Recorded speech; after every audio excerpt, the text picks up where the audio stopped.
We are live back here for session number 3 of the Irish Life Health Track and Field Championships, senior incorporated in the under-23 championships this year. I'm Cathal Denny. I'm here with Jared O'Donnell and Ronan Duggan. We are a commentary team of 3. And next up on track, we've got the men's 400 metre hurdles heats. We're going to have 2 heats, 5 in each, first 3 to go through with 2 fastest time qualifiers.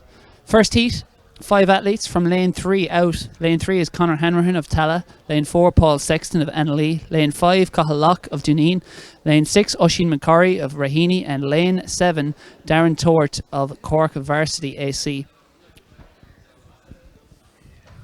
Yeah, it's always good to get heats in the 400 metre hurdles, Cathal, any year, especially this year. So there's 10 athletes entered, 5 across each heat. And the fastest man in 2020 goes in this one, Cathal Locke of Duneen, goes in lane 5, so he's gone out to 53.14 in Belfast a couple of weeks back there, and he was up against his 2 main rivals in that race and got a scalp on them. That is Jason Harvey and John Fagan, who go in the second heat.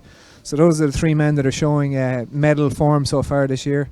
We've also got Oisin McCorry and Paul Sexton entered. They're well up the top list in 4th and 5th as well. And there's also Matthew Behan entered for Heat 2, so it'll be interesting to see how he goes. He's an unknown entity here for these 400 metre hurdles events, so this will be his debut. Absolutely. What will happen, Matthew Behan, when he gets to 300?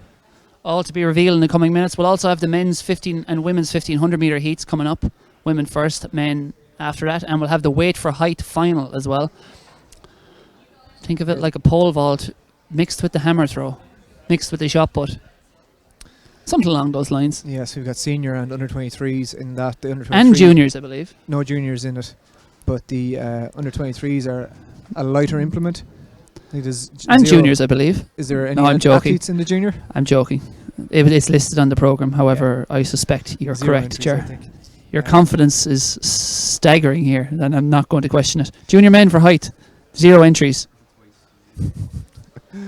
So anyway, under 23s and men's will be combined, but the under 23s is a lighter weight, so 56 I think for the men's and 35 or for the seniors, and 30 something for the juniors, 35. But that's the field event action on for this evening. No Thomas Barr here for this 400 metre hurdles, in case you're tuning in hoping to see an Olympic finalist. Last year's champion Paul Byrne also absent, just pipped Jason Harvey in that one, so Harvey will be out for blood tomorrow evening trying to get that title that he thought he would have won or deserved last year. But he's going to have all his work cut out from here with the likes of John Fagan and Cathal Locke, who defeated him in Belfast a couple of weeks back. He does have the PB that outranks the rest with a 50.16, but the Locke is the fastest so far this year with that 53.14 PB. And passing on a bit of rumour mill, there's discussions ongoing that there may be a straight final in the 400 metre hurdles, because which would be for women, for men, because the numbers, there's only 4 in the second heat, so I believe a discussion is currently ongoing about whether to leave these men out there. There's 5 in this heat though. So if my maths are correct, that's 9 people. Somebody maybe doing 800 style sharing a lane. Yeah, perhaps. Maybe there's 3 in the other heat showed up. Maybe they're doing a staggered start. Someone may have torn a hamstring. Hopefully not. Or gotten stage fright in the call room and not fancied going out there. But we'll soon find out. But that's perhaps why we have a little bit of a delay here. They're just discussing whether to man-kill these men in the man-killer event. They're getting ready. Maybe it's the women's event. Maybe we just imagined that. Maybe David O'Shea, our producer, did some hallucinogenic narcotics. I think he rang his own phone there. He's giving out to himself now. Anyway, back to the track. Lane 3, we're going to have Conor Hanrahan there in the yellow and red of Tala AC. Paul Sexton of Annalee goes in lane 4. Cathal Locke, the fastest man on paper so far this year for Duneen, goes in lane 5. Oisin McCorry of Raheny Shamrock goes in 6, and Darren Tort of Cork Varsity AC goes in 7. And like every competition this weekend and next weekend, the under-23 championships are combined in with it. So there's 4 men across the 2 heats are under-23s. If they don't qualify for the final, it'll go off their heat times to decide the medals, and certainly 2 of them will be qualifying because we have 10 entered. So the bronze medal may be left in the heats, and the silver and gold will be decided in tomorrow's final. But they're on their marks to kick off session 3 here at the Irish Life Health National Senior Championships from Morton Stadium. Raring to go. We've got 1500s, so Ronan Duggan and I have suddenly become interested. And we are cleanly away again here. Just a one false start so far today, and hopefully no more. But McCurry there from Raheny Shamrock is out quite well, and Cathal Lock, as expected, is starting to wind up the stagger there. Paul Sexton inside him too is going to be trying to keep a close grip on his tails. But McCurry and Sexton are 4th and 5th on the Irish list so far this year. Conor Hanrahan in lane 2 there as well is going to be trying, or lane 3 is going to be trying to stick with them. But at the 200 metre mark, it's all Cathal Lock. So all he has to do is finish this race and he'll be safely through. Top 3 to go through by right, and then 2 times after that will join them for tomorrow's final. Lock clears that 7th hurdle there at the 250 mark, and he's away and clear. McCurry is having a good run here. He's ahead of Sexton at the minute at the 300 metre mark. He's got 3 or 4 metres on him. Sexton just stumbles into that one. Hanrahan could catch him if he gets his next 2 hurdles right, but Lock is away and clear. McCurry having a good run here in behind him. The wind isn't as strong as it was earlier, but they're definitely into a headwind at the minute. Lock has just shut it down now. He's cruising towards the line. McCurry's still working, but he knows he's safe, and he crosses the line at 57.77. And Sexton is going to take that 3rd spot with Hanrahan in 4th and Tort in 5th. And Tort will have to play the waiting game. So yeah, very easy performance there from Cathal Lock. Yeah, it's kind of like a 400 as well, though. You can't really run for over 40 seconds and not be tired after it, no matter what sort of pace you cross the line. And we can see Oisin McCurry there, who's a 55-second man, was probably into the 58s and 59s there and is suffering after that windy performance here. So that those gales that were blowing earlier, they were up on +5 for the long jump going down the back straight. So once they came around that bend, it would have been a real battle against the elements to get home safe and sound. But it was Lock that got himself through with McCurry and Sexton, and Hanrahan and Tort are going to have to wait and see. We'll give you that full result as soon as it comes in. Centre your shot there in that black hoodie. That's John Fagan. You may know him from a certain show on RTE. He's waving to us. He's TV delighted star. here. Called Hell Week. It Ultimate Hell Week. was Ultima, whatever. It's all the same. Anyway, it took place, it was filmed I think last November, it was aired in February, March, perhaps April on RTE2, and John Fagan was one of only 3 people to survive the all sorts of tormenting, 0 sleep, minimal food, being tear gas, woken, tear gas, sent hiking up mountains and jumping into lakes with your ankles tied and such stuff. John Fagan has come through that, and he's there suitably dressed in a black hoodie here for this. This is his. And perhaps that's only the very start of his story, because he is, after an 8-year retirement he has come out of, from 2012 to 2020. He decided last year to get back into a bit of training. Started off with his friend, the late Craig Lynch, around this time last year, and has progressed steadily throughout the winter, but really never really committed to it until things started to lock down, at which point he really started getting serious in March, April, and here he is. He's already run 53 seconds for 400 metre hurdles in his first race in 8 years last week in Belfast, and he is now certainly a contender for this title. Bronze medalist 10 years ago here as well at the National Senior Championships, and has competed at the European clubs, or the European team championships and the European clubs for Clonliffe Harriers as well. So he has got an international pedigree, as does the man outside him, Jason Harvey, who's competed at multiple European championships in the 400 metre hurdles, as well as the Commonwealth Games, 50.16, his personal best. We have 2 TV stars in this. John Fagan from Hell Week and Jason Harvey. Just get on YouTube. I believe there. he was an extra at Game of Thrones first. Oh no, you need and to look at Jason Harvey's Ultimate Warrior performance. That too. If you're stuck for it, Curtis Woods will send you the video, I'm sure, privately, immediately. He's their century shot. Inspiring stuff on that Ultimate Warrior performance that was. I believe he also had some extra role in the Game of Thrones. I think so, in the background. In a more positive result than full lineup Ultimate this Warrior. Season, Owen Sharkey of Tyrconnell, John Fagan, Clonliffe, Jason Harvey, Crusaders. His clubmate Matthew Bean and Finlay Stewart is absent from lane 7. It's just the 4 men.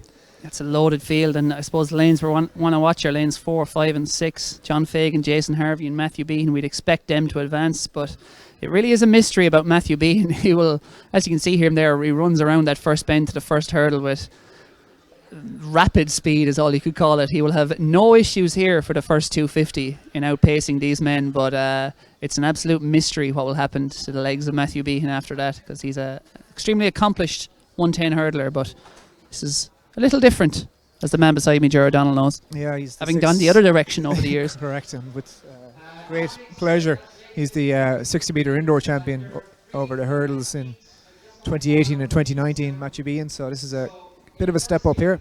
He has run a flat 400 this year, as have all of his competitors. I think Harvey and Locke have broken 50 seconds for it, and John Fagan is around 50.2 and Behan I think 50.5. Now obviously on different tracks and different conditions all around the country, but that's their flat speed at present. And like we said, Harvey, Locke and Fagan are all kind of locked between that 53 mid down to 53 flat kind of territory in their previous races this year. Now it's only been 1 or 2 each, so it'll be interesting to see what Behan can do. He will be looking to qualify here first of all, so it'll be interesting to see if he actually pushes out hard in this heat or just cruises around and saves his powder for tomorrow, a la Jason Harvey back in 2011 or 12 when he made his reappearance into the 400 hurdle scene against Tom Barr. Jogged around the heat and then came out with that 50 point in the final to kind of shock everyone and nearly take the win. Yeah, Jason Harvey at his best, he should have the winning of this race, but his best is 50.13. That dates back to 7 years now. It's 2013 here at Nationals. So, I mean, if he can produce anything close to that tomorrow, he will win this title, but he's certainly not yet shown evidence of being in that form of late. Can we just put forward our complete bias to this one as well, in the fact that we're all good, close personal friends with John Fagan? Owen Sharkey, Tyrconnell, as a man of Donegal heritage. We may have a vested interest. Don't have a time for Owen Sharkey yet this year in lane 3, so he's going to be an unknown entity for this heat as well. But so just 4 going to the line in the end from the inside. Lane 3, Owen Sharkey of Tyrconnell. Lane 4, John Fagan in the black of Clonliffe. Lane 5, Jason Harvey of Crusaders. And lane 6, Matthew Behan of Crusaders. Top 3 go through automatically.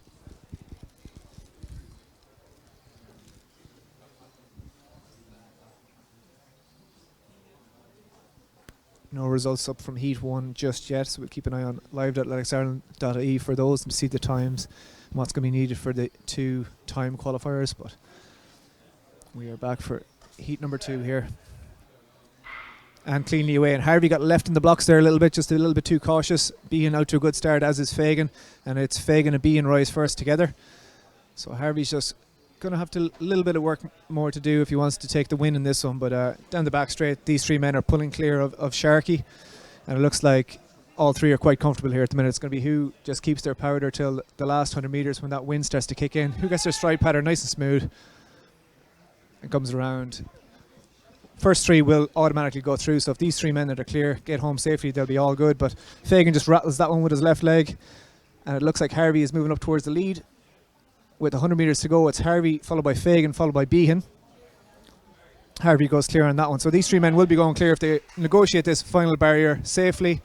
Harvey gets over, as does Fagan. Behan making a big push through as well here, so these 3 men are going to go through. Behan's making a push for the line, wants to win. 53.87 on the clock, so solid running from those 3, and Sharkey comes through for 4th. He's going to have to wait and see what his time is and see is there a spot in tomorrow's final for him. That was an interesting race. Jason Harvey looked in utter control until 350, and then perhaps just having to dig a little deeper than he'd wanted maybe in that last 50 just to stay at the head of affairs, but looked very much under control. I'm sure lots more there for tomorrow. Fagan again just adjusting probably slightly to the technical requirements of this event. Is only his 2nd race in the last 8 years. The odd trail leg hanging, etc. may have cost him a fraction, but again, no matter what he did, I guess he was going to advance from that heat, and he has a spot and he has a lane in tomorrow's final, as does Matthew Behan, who came home with a wet sail down lane 6 there at the last 50. And perhaps just a little afraid of the distance, fully understandably, that maybe he just kept things quite under control. But I tell you what, once he came over that last hurdle, he realised there was plenty left in the locker. And he left it out there then, trying to get up for the win, which he didn't quite, but he will be one to very much keep an eye on tomorrow, Matthew Behan. Yeah, Any upset? Smell the blood of his clubmate there. He was going for the W on that one, but he's gets another bite of the cherry tomorrow. You can see it's always a matter of negotiating the barriers without too many hiccups, and Fagan clipped that hurdle 7 and knocked him back a good bit. But likewise, Harvey got himself left in the blocks, so even things out a little bit there. But Behan with quite a smooth race all the way around, as you said, probably just negotiating as best as he could and avoiding the old death march home and climb over the last 2 hurdles. We have our full lineup now for the final. The results are confirmed from the first heat. Cathal Lough advances automatically with 57.74. Oisin McCurry also advanced automatically 58.60. So too does Paul Sexton with 61.49. And Conor Hanrahan of Tala with 61.86 will get into the time qualifier. In the second heat, Jason Harvey, as we saw, 53.85 for the win. Matthew Behan, 53.89, just 400s behind in second. John Fagan also has the big Q. He's through with 54.33. And Owen Sharkey will complete our men's 400 metre finals tomorrow. He dips under 60 there with 59.71 to qualify on time. Yeah, so Cathal Lock got the luxury of being able to run 4 seconds slower than the rest of the lads there to get himself through to tomorrow's final, so he'll be that little bit fresher, but no harm to get an old rust buster out of the way with 24 hours recovery in their legs. These men are strong and fast and fit. They'll be well able for it again tomorrow. Certainly, and let's hope we've slightly better conditions. Certainly wreaking havoc with their planned stride pattern there. Even Kirsten Warholm himself wouldn't manage to run 13 strides around Morton Stadium today as he did last week in Monaco.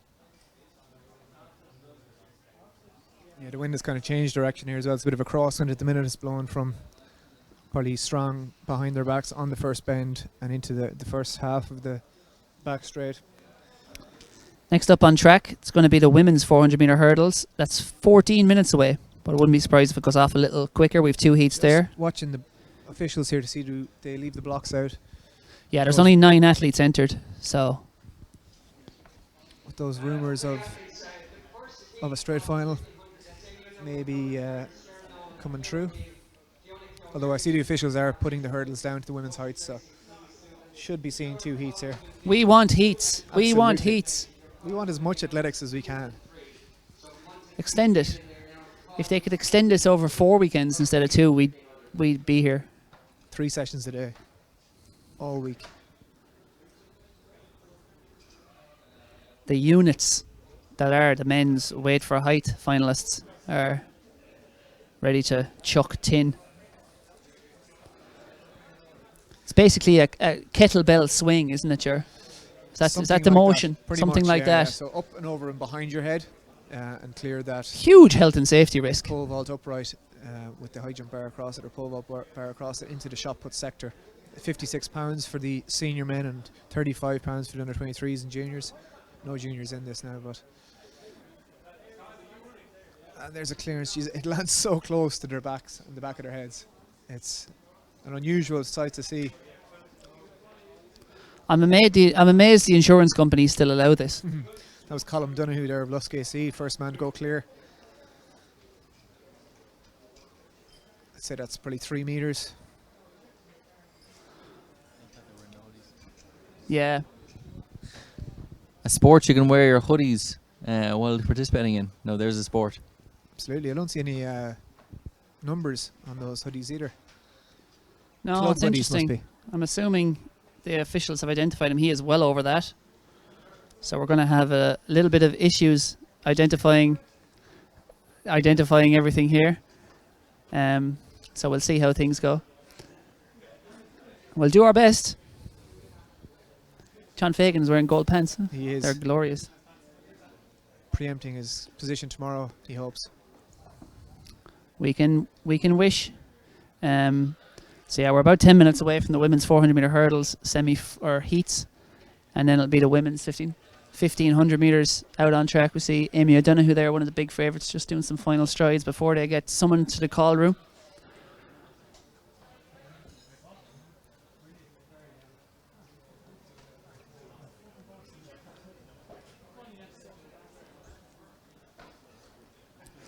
We're being berated here. Trying to do our jobs. Berated by a finalist in the 400 meter hurdles who will remain nameless. Unnamed. And As another we big see some clearance there in the weight for height. So that's an under 23. Looks like the lighter implement. Of course, it's hard to identify the men now without numbers or club singlets. As Ronan mentioned, in their casual hoodies, keeping themselves warm down there. It's not quite summer here.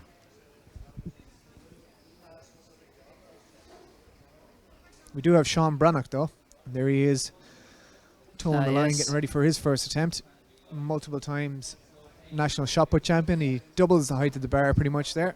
I'm quite certain I couldn't hammer throw it as high with 2 hands as Sean Brannock throws it underarm with 1. What weight could you throw over that bar, Colin? Tennis ball. Teaspoon, I was going to say. This lad's got the hood up. Does. He's not just hiding his number. He's in witness protection program or something. He's in a sweatsuit. The sun is out though, so now we've no excuse for the lads to have the hoodies on.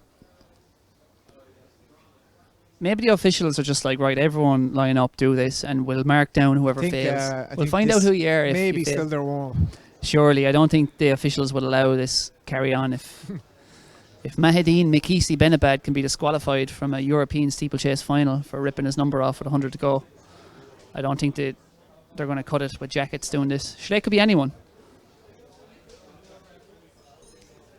Could be Ryan Krauser in there hiding, Wouldn't be guesting surprised. at the Irish I would Nationals. not be surprised. They're Thomas due to Walsh. due to kick off around now, so see once that gets underway. So the colour, the splash of colour in Morton Stadium is delightful here. There's what I would have to say is a minimal amount of atmosphere in the stands for the first time today, with the men's 1500 all chitter-chatting. Thanks very much for the comment, Aidan Loftus. I'm glad you're enjoying the commentary and the coverage. Shane McCormick is tuning in. Says he's wearing his favourite spectator Crocs down home. Excellent. Coach Don't be Phil Healy, of course. don't be afraid to berate us. Paul Doherty also looking for some history of the weight for height. Dave O'Shea asked us if we wanted to go on camera. No thanks. Nobody deserves to see that. No one's ready for that. Yeah. Can we do the makeup?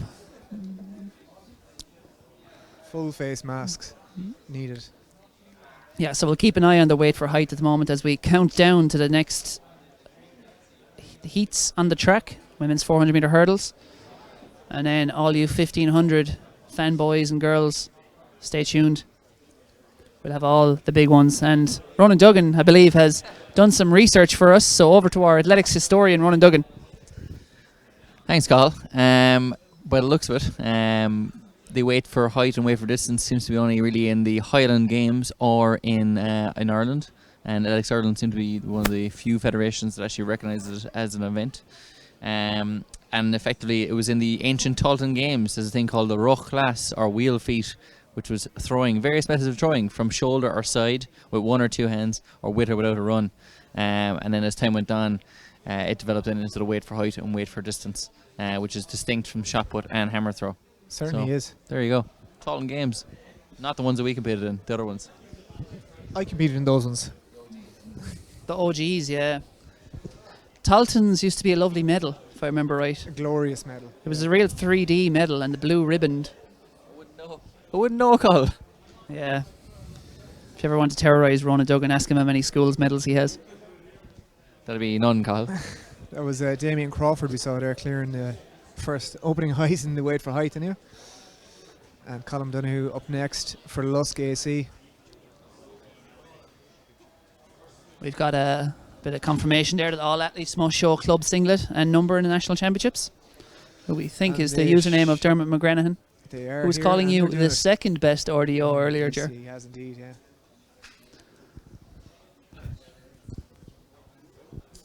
Dermot has an athlete competing, I think, in the 400 metre final later on today as well, or later on tomorrow. He qualified earlier on. Here's Colm Donoghue, ready to take his first throw in the competition for Lusk AC. Pressure comes on. The 56-pound implement. He swings it and he's knocked it. So he cleared it in his practice. He had that height. He did. He had the height there. It's just the angle of approach wasn't quite. His takeoff point wasn't great. The angle. Yeah. I saw a wonderful video during the week you may have seen on Twitter of a Discus? drone following, who was it? His discus? I don't know which of the throwers. Some it was, European discus thrower. but- Try and look it up. It's wonderful. PJ Vasil tweeted it on Twitter, retweeted the video. Really enjoyable to watch, to follow the trajectory of a discus as it sails through the air. Chases it down the sector. The women's 400 metre hurdlers, the first heat, are walking towards their blocks. Looks to be 4 in the first heat. Just check. We're eliminating a single person. Well, look, that's the way it goes, and more often than not, that's the way it is in the 400 metre hurdles here. And 2 right it is, so only the top 8 can make it through, whether it's 9 or 49. There's only be 8 in the final.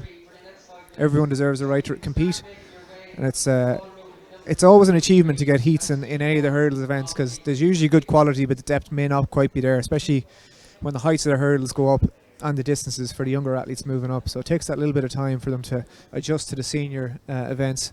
But we're blessed to get two heats in each of the disciplines here today. Certainly no shortage of quality though. Nessa Mie, Deirdre Murray. Lots to look forward to. It'll be a great showdown tomorrow. But they'll be kept apart today. Sam Barnes down there, he's just out of the shot to your left, is really going to... you can see his camera there on the far left of shot. He really is... face down here in the dirt on the soggy turf of Morton Stadium. That is the man. The grips are dry on the implement and it doesn't slide forward and take Sam's crane. He was very annoyed earlier. He had to change his jacket multiple times when the sun kept coming out and then raining. But this is when you see your photos in the newspapers tomorrow and on the Athletics Ireland websites and Sportsfile. That's why Sam goes to the depths of the turf to get it. It's 280 that opening height is in the weight for height. Just you were talking about Nessa Mie and Deirdre Murray there. Cathal Niamh Malone has gone out to a PB this year as well, so she's actually top of the rankings list for 2020, 61.45 up in Belfast there, back in 2 weeks ago I think that was. So she's gone in here as the fastest on paper, but Mie, of course, as you said, 47.29 or 57.29 PB rather from last year. She ran 5 times sub 49, I think 59 last year in the event, and Murray, of course, is a 59.88 performer as well at her best, the European junior semi-finalist last year. So there's going to be a real battle on here. Mie hasn't hurdled yet this year, but she has run 55.01 for a PB on the flat just this week down in Cork last Monday. So her flat shape is definitely good, and you'd have to imagine her hurdling hasn't gotten too rusty either. So it's going to be interesting to see, especially in this first heat, how Mie goes out. Some of the athletes left us. The men's 1500 runners left us here in the stands or nearby us to go down and warm up. Sean Tobin sporting a full mask as he started his warm up. May or may not be removed. A guy in the US, I think. The guy in the US ran a sub 4 minute mile on a treadmill there a few weeks ago in a mask to prove it doesn't affect your breathing or oxygen consumption, etc. To all the naysayers, the mask deniers, I suppose, as you'd call them. Wear a mask. So we've got 5 actually in this heat and 4 in the second heat. So we're going to have Cuiva Rowe of Trim AC, Nessa Mie of St Albans, Laura Frey of Lagan Valley. She's second on the top list, or third on the top list at the minute, with another 64-second performance. Katie Walsh is under 23 of Carrick Navarre AC, and Emer Halpin of Menapians goes out in lane 7. We'll have 4 under 23s in this one as well, like we had in the men's. Niamh Malone, Deirdre Murray and Caoimhe Mackey are under 23s in the second heat, and they'll be joined by Karen Dunn of Bohermeen AC, who had some really good performances last year on the flat and the hurdle. So it'll be interesting to see how she goes. She hasn't raced yet this year over the sticks. If she wins, we could erect a Karen Dunn high cross. Yes. It's the worst joke I've ever made. Yeah. I'm certainly not going to disagree with you there. Ronan, thoughts? I'm glad I wasn't listening. Thankfully. 1500 metre men are being called to women rather, are being called to their call room, which is taking place at if you're familiar with Morton Stadium, if you're sitting in the home straight stand, just to the left there's that area of steps which is covered with a white tarpaulin. That's where the call room areas are set up. They have multiples of them there with tape in between. Don't know, is it a tarpaulin, Ger? It's more of a permanent fixture. It's a temporary fixture. It's a temporary fixture that's never left. Exactly, making it not so temporary. Semi-permanent. Like us in this job, semi-permanent. We're ready to self-destruct at any moment and be removed permanently. Please voice your complaints to marketing@athleticsIreland.ie. So, 5 to the line. Remember, live.athleticsIreland.ie, you'll be able to keep up to speed, I hope, with that wait for height. I haven't checked the live results on it yet, but certainly they were playing a blinder on the live results earlier for us with the field events, so should be all there. Ron Duggan informs us the 2 men have been eliminated already at that 280 opening height, and we're called to our marks for the first heat of the women's 400 metre hurdles here at the Irish Life Health Championships in Morton Stadium. We've got Kiva Rowe, Trim AC goes in 3, Nessa Mie in 4, St Albans AC, Laura Frey in 5 for Lagan Valley, Katie Walsh goes for Carrick Navarre AC in 6, and Emer Halpin in lane 7 for Menapians AC. So Nessa Mie is the fastest Irish woman over the 400 metre hurdles in the last possibly 4 years, since 2016. Christine McMahon probably. Christine McMahon ran the Olympic standard a week late and didn't quite get to go to Rio. Since then, it's been all Mie, and she gets out quite well there from Quiva Rowe and working up towards Laura Frey already. He'll be first to rise, and it is Mie rises first. Katie Walsh out nicely there as well for Carrick Navarre AC. But Mie has already got a good lead on the field, working down that back straight. And if you can see the flags, once you come back to the home straight, you see those teardrops are blowing a gale. So that back straight is going to be the easiest part of the race here. Once it doesn't mess up their stride pattern, and once they don't overextend themselves, it'll be home and sailing for Nessa Mie. So it looks like Laura Frey is holding on to that second spot at the minute from Katie Walsh of Carrick Navarre, but Mie is away and clear, so her form is good, her hurdling is good. We know her flat speed is good. She's ran 55.01 this week already, and she gets round to hurdle 8, negotiates it fine, 2 more to go, and she'll be home and hose. Top 3 plus 2 fastest on time after that will go through to tomorrow's final. Only 1 will be eliminated, and Mie comes up to hurdle 10. She is storming away with it. She's got 30 metres on the field. She's certainly not going to let up. She wants to see what sort of shape she's in. And Laura Frey is having a battle there with Katie Walsh, and it is 60.11 on the clock. So that's the fastest time this year by an Irish woman, and it is Katie Walsh gets the second spot from Laura Frey. Quiva Rowe is going to take that 4th slot, so she's going to be in tomorrow's final, and Emer Halpin is going to have to wait and see how the second heat goes for the time qualifiers. Perhaps the sign of an athlete who was desperate to race there, and has finally got the chance to race the 400 metre hurdles. You know, a big final coming up tomorrow, and she does far more than perhaps she needed.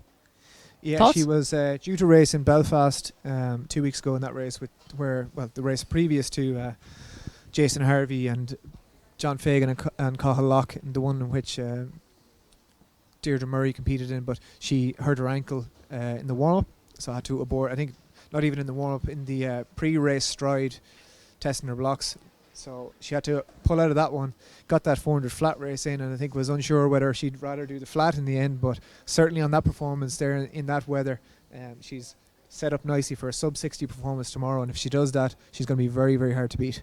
Yeah, 60.09 there confirmed. 64.59 for Katie Walsh in second. Laura Frey 64.74 in third. Quiva Rowe also goes through automatically with 69.53, and Emer Halpin with 71.89 will have to sit and sweat through this second heat to see if that's good enough to make the final.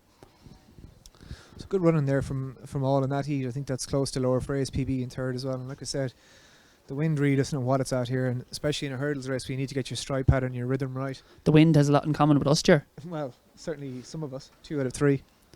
Dougie knows what he's at. That's true. The weight for height is up to 320, and we've lost Colm Donoghue of Lusk AC, and a good few people are passing at these 280 and 3 metre heights. Damien Crawford went clear at 280 and 3 metres, failed his first attempt at 320. John Dwyer is the only man so far successfully over 320, so we'll keep an eye on that. 6 men as they whittle down to 3 to decide the medals in that weight for height. Championship record 493.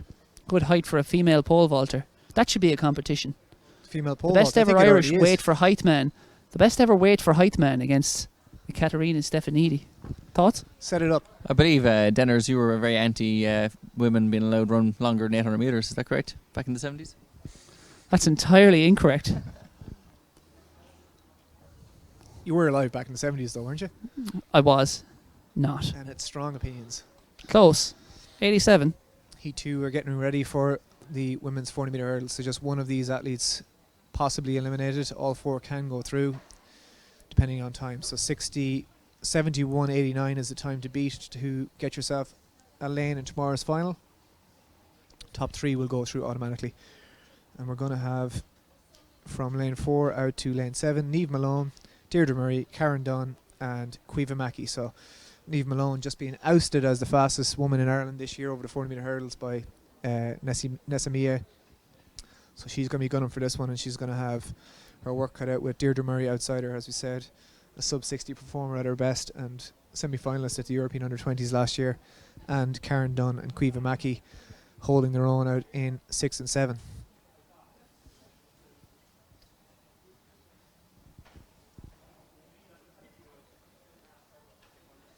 hurdles and the some of the field events in particular are fairly arduous events for the for the officials as well this weekend, Cathal, because all implements must be obviously sanitized before and after each use. So there's 100 hurdles out on the track that need to be wiped down before the race and afterwards, or 80 rather. So the officials are certainly earning their crust this weekend. Absolutely. Yeah, they're spraying down the blocks after every use and everything. So it's I see the wait for height implement there just behind that screen is being sprayed down, as you can see, behind the Sport Ireland banner. There's hand sanitizer at each blocks as well. So once the athlete arrives, they must sanitize their hands before they set up their blocks. All boxes are ticked and everyone's been given the best chance to perform here to their best. And we're all off to Clifton for the after party. Track gate.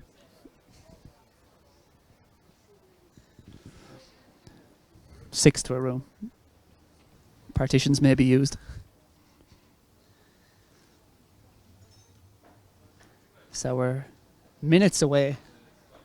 Great singlet, Nafina AC. It is, it's solid. It's kind of NCAA in its design. Hats off to them. It's the font, I believe. Yeah, it's a great font. Great font and colour. Deirdre Murray, European Under-20 semi-finalist of 400 metre hurdles last year. I was annoying her for interviews and she was in a hoop. As most repeatedly hurdlers are after every the race. It's an awful thing to do, to have to loiter and annoy an athlete when they're in one of the most painful times in their lives. It's all about that hashtag Shows content. how deep Deirdre Murray can go into the hurt locker when she needs to. And I doubt she'll be doing it today, but she'll certainly be doing it tomorrow, trying to keep up with or surpass Nessa Mia and indeed Niamh Malone. So it is a little bit of a clash of two titans here in this setting. And we'll see if egos come into play or whether they're both just happy to cruise in and take a minor defeat up that home straight, either of them. Heats of the 4 hurdles are always an interesting one anyway for the athletes coming in, and especially this year when there's only been 1 or 2 races, because there'll be different stride patterns trying to be eked out, and especially for athletes that are young and developing or improving, they're going to be faster this year by the virtue of training rather than last year and growth and everything else. So there may be a case that they need to use this heat to negotiate their stride pattern that they want to use tomorrow, and it might be later in the race where they can actually decide to shut down and drop down their strides. We have a few 1500 athletes out jogging around the track.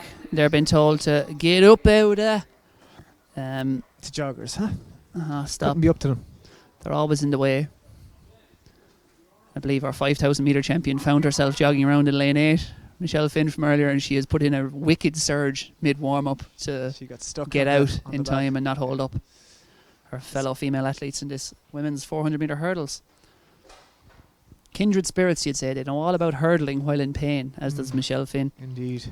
And that is Deirdre Murray in your shot there. So And just to the left of her will be Niamh Malone. Sorry, Niamh Malone from Monaghan Phoenix, Deirdre Murray Nafina, Karen Dunn Bohermeen, and Caoimhe Mackey of the Nor Harriers. So expect Murray certainly to go out quite hard. She did in Belfast, and Malone reeled her in. And we are cleanly away. So Murray has a metre up on Malone already. So he's first to rise. And it is Murray with Karen Dunn out quite well as well, as is Caoimhe Mackey on the outside, but certainly Murray is eating up the stagger now on Karen Dunn outside her. A little bit of a stutter into that one, and Niamh Malone just cruising down that back straight, letting the wind do some of the work. She's quite smooth over the hurdles, the Monaghan Phoenix athlete, and she's looking good so far, but Murray is clear and away at this stage. 200 metres gone, 5 hurdles cleared, and now the fun will begin. Once they get past that steeplechase barrier, it's really going to start to hurt, and that's where strides will start to matter more. We need to be smooth and keep momentum the whole way home. So Deirdre Murray going well here up to 300.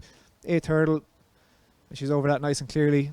Niamh Malone in that second spot at the minute, being battled with Karen Dunn. So these three are going to go through by right if they can negotiate this last barrier, the 10th, and it is Murray out in front. She gets over that one, and she's away and clear here if she can hold on.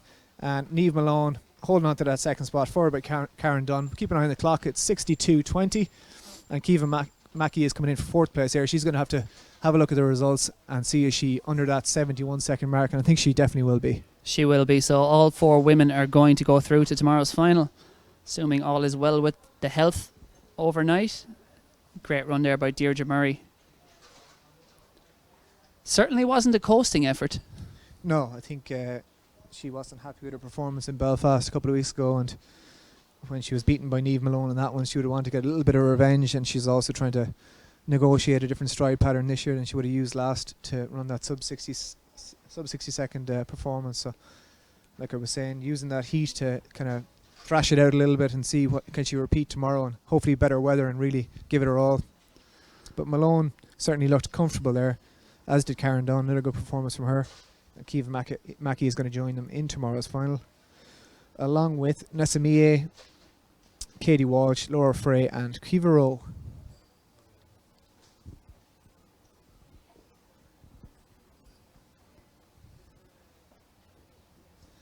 So back to the strong men. The bar has gone up significantly. It's probably up at least a metre since we last saw it. Hopefully the screen pops back on, we can see what it's at.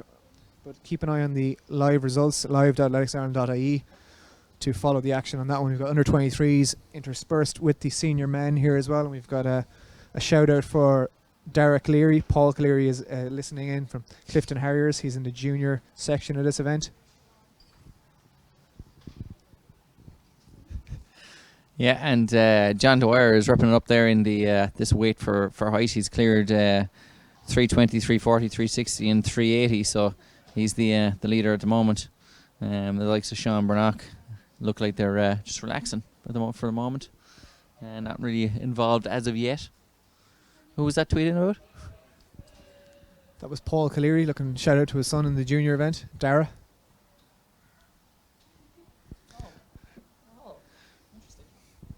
Yeah. Best of luck to him. 4 men in that junior event. Or under 23 rather. Yeah, no juniors, I believe. Sure. No juniors.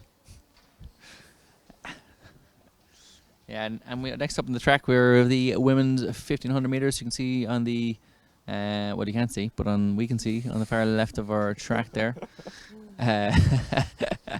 What can you see? Say what you see, Ronan. Say what you see. Come on, lads, start out. And you can see they're starting to make their way onto the back straight here, and there are 3 heats. First 3 to qualify, and then the fastest qualifiers. 3 fastest qualifiers. Just a little word of advice for any athletes that are competing tomorrow or next weekend. You do have to bring all your kit with you once you leave the call room. So if it's piss and rain, bring an umbrella, bring lots of rain gear, bring warm clothes. Or if you don't fancy carrying it all, don't bring too much in with you into the stadium. Leave it out in your car or leave it wherever else in the park if you have someone waiting there for you. But you will have to take all your belongings from the call room to the start line and leave them there. We've seen a few umbrellas walking down the track already today, so hopefully that won't be the case tomorrow or next weekend. We might get a favourable turn of events in terms of the weather, but it is looking a little bit, it's half and half here at the minute. It's summer on one half and definitely winter on the other. Certainly John Dwyer as well, getting a fail there in the weight for height, and Sean Brannock is now into the competition and cleared 4 meters. Yeah, so we'll try and get a look at the weight for height while the women are just lining up at the moment. And we'll go back to it there. Is it clearance? Interesting, went with the number on his back there, unlike some of the others.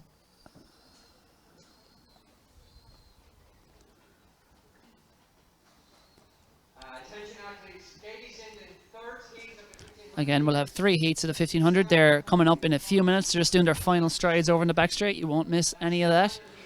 As we see the Leavale man here. He must be an under 23, I think. They're throwing a lighter implement. That's Padraig O'Callaghan. Or no, it's not Padraig O'Callaghan. I've completely lost my train of thought.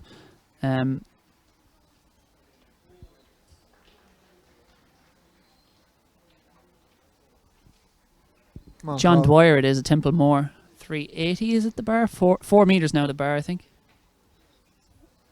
Second, he went over that. And now it's the Leavale man. This is the under 23. As I was scrambling through my online start list, I was trying to identify him. He was merely warming up. So Padraig O'Callaghan, he is, I think this is his first throw, certainly according to the results, at 4 meters. Yeah, he's on the 35-pound implement. Oh, yeah. He's away and clear of that one. 6 meters there, I'd say, Ger.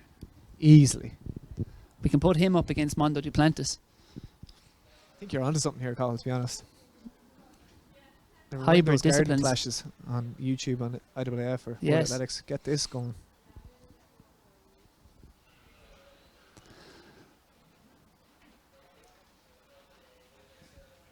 And just looking over in the back straight, I think Amy O'Donoghue's going to be in the first heat of the women's 1500, one of the big contenders for gold. Wouldn't expect her to have any issues. It is a diluted. There it is, Amy O'Donoghue on the right. Cheryl Nolan on the left. Yes, St. Albans stalwart. And then Fiona Keogh on left of that. Absolutely. Sean Three Brannock is just drying well-known off his fixtures. Sean Brannock's just getting ready for his next throw here in the men's weight for height. So that's up to 420, I think. He has Sean gone clear Brannock. at 4 meters in his first attempt.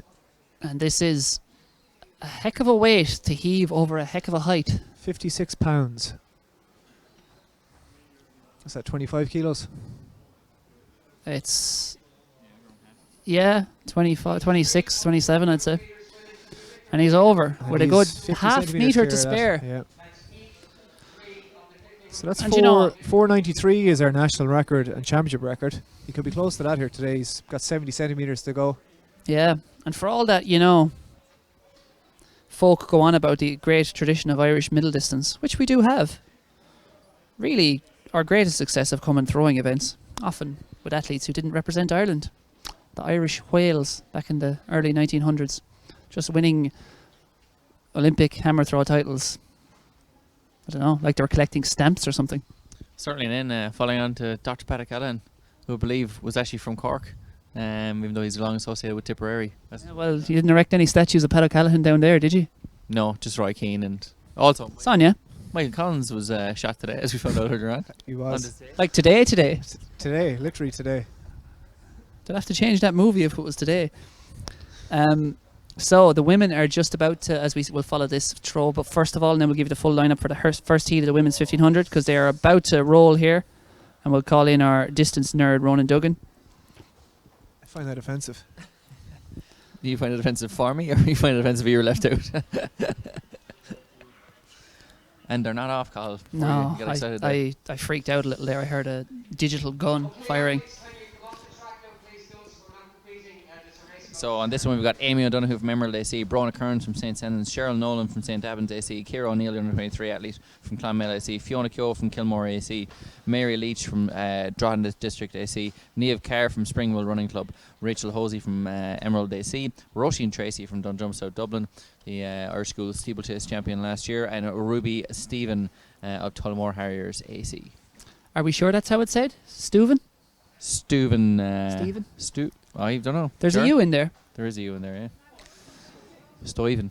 Yeah. Stuyven family, please write to us in the comments. So it's a first three in each of these three heats, and then the three fastest qualifiers, which would give us a grand total of 12 in the final. We were discussing today, I just see that Ruby Steuven is a Tullamore athlete. Not assuming she's awfully resident now, but, you know, any of the athletes who may have ditched training a week ago under the assumption that the lockdown continued until Sunday night and then got the news dinner time last night that I imagine have we to were run getting a big tomorrow. curry or something yesterday, like and a lot of pints, and they're like, "Oh no, I gotta go to Dublin." So Ruby Steuven is taking the lead there.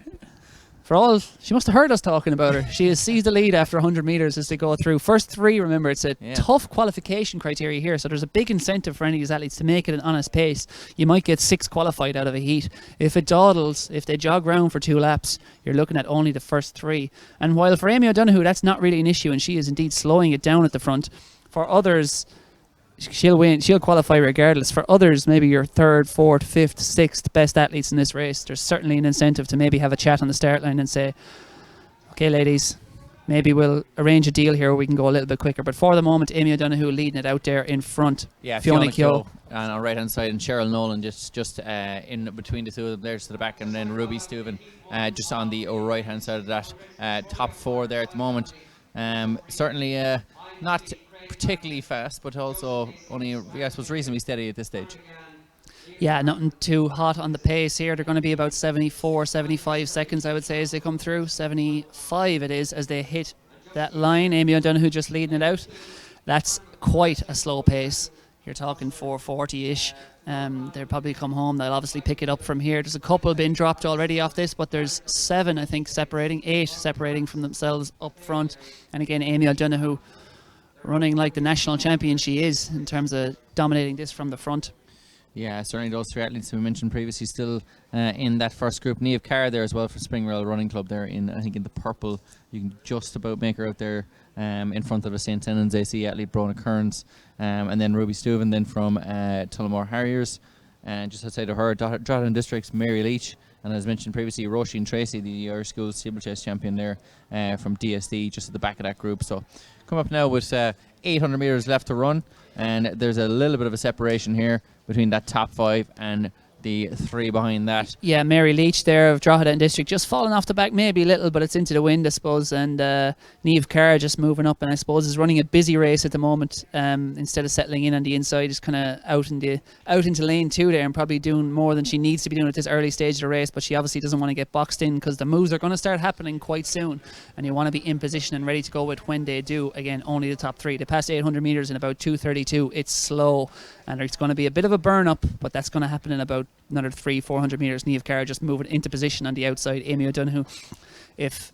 Fiona Keogh seize that lead, as she seems to be threatening to, Amy O'Donoghue will soon find herself in a box, but she's an athlete gifted with enough speed and gears and tactical nous to very much cope with anything that comes at her here.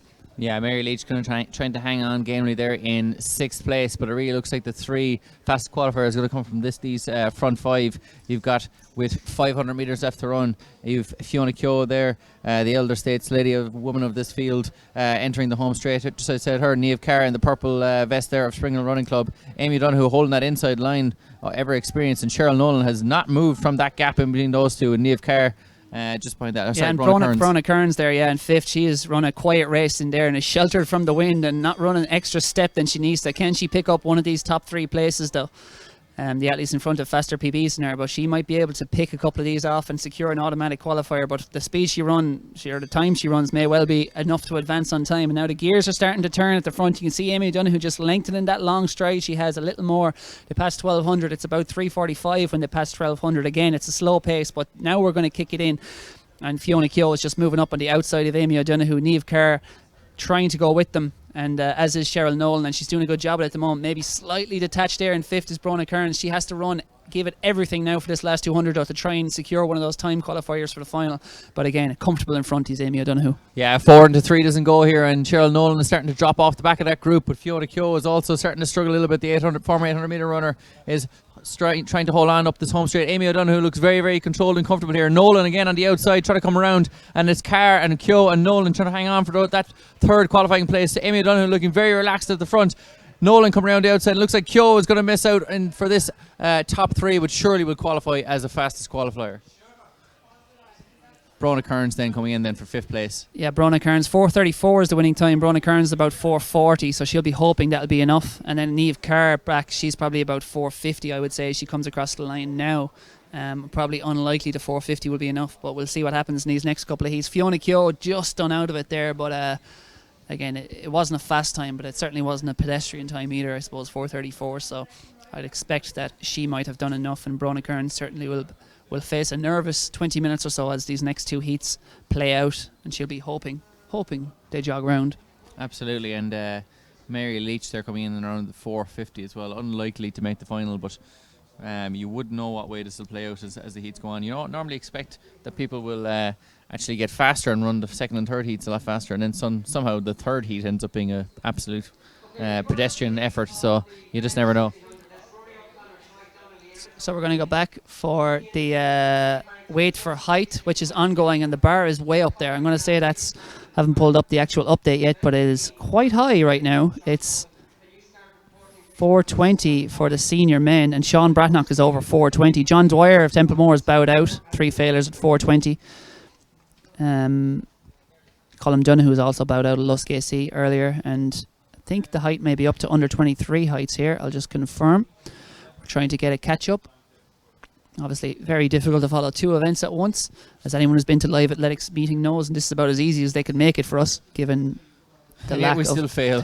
yeah, that's how we do it. So I think the bar is currently at 4:20. Sean Mockler, this in the under 23 event, Sean Mockler and Padraig O'Callaghan are over 4:20. Daryl Crawford of Lifford Strabane, he had 3 failures, so it's over and out from him. And I think that was Patrick Corrigan of Suncroft AC, perhaps by deduction. I'm not certain on that, but we'll be able to give this our full attention now with the 1500 meters concluded for the moment. Yes, that was Suncroft AC. I believe they were red and black.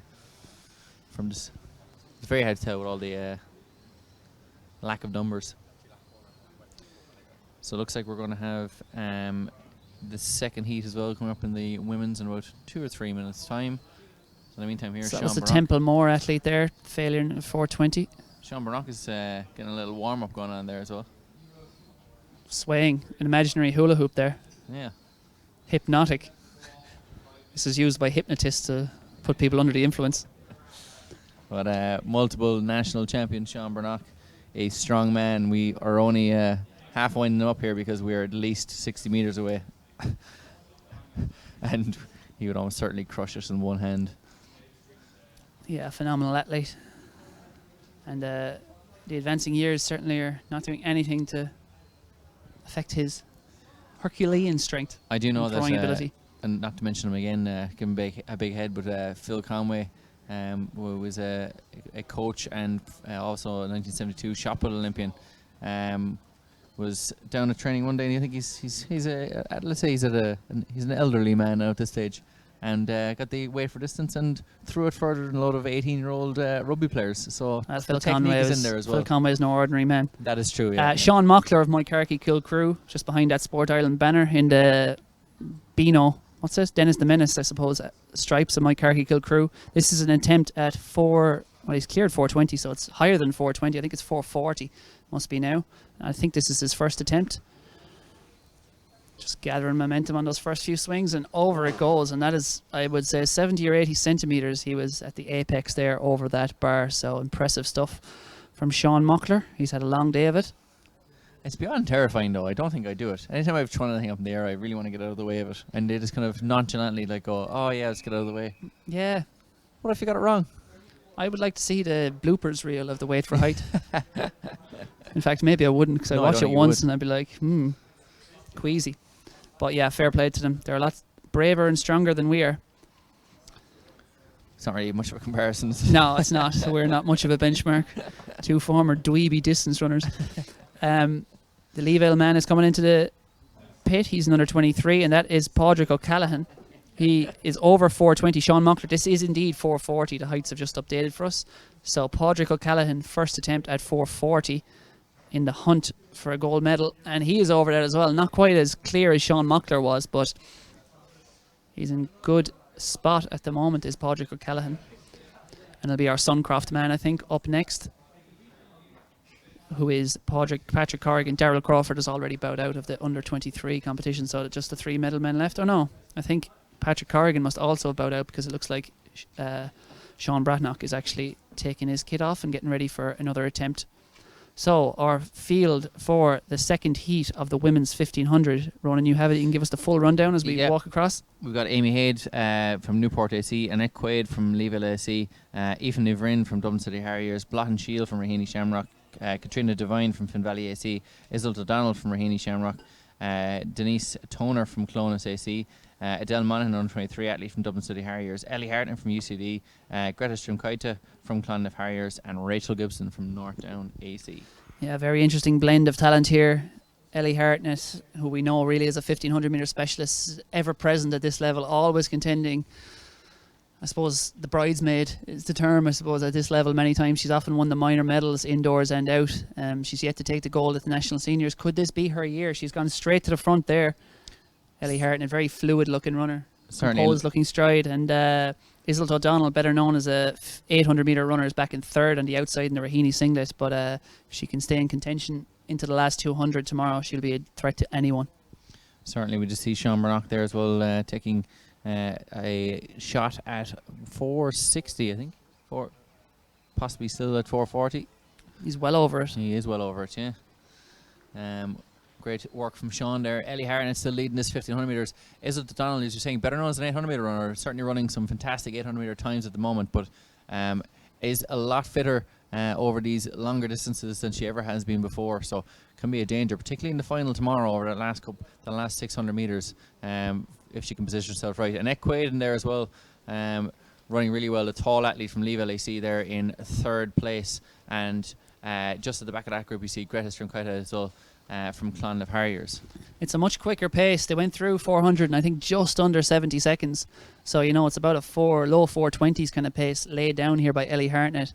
And while she is certainly talented enough to finish in the top 3, no matter what way this race was run, I think the athletes in 4th, 5th and 6th who come home will be thanking their lucky stars that she kept it fast, because much higher chance of them qualifying on time. Again, 4:34 was the winning times in the last heat. Actually, the fastest time qualifiers at the moment, I'll just give them to you, are Fiona Keogh on 4:34.7, Brona Kearns on 4:39.8, and Mary Leach on 4:48.07. All 3 of those times are up for grabs for whoever finishes 4th, 5th and 6th in this. But what they'll want, ideally, is a top 3 finish, and at the moment Ellie Hartnett and Isil O'Donnell are trying to make that happen.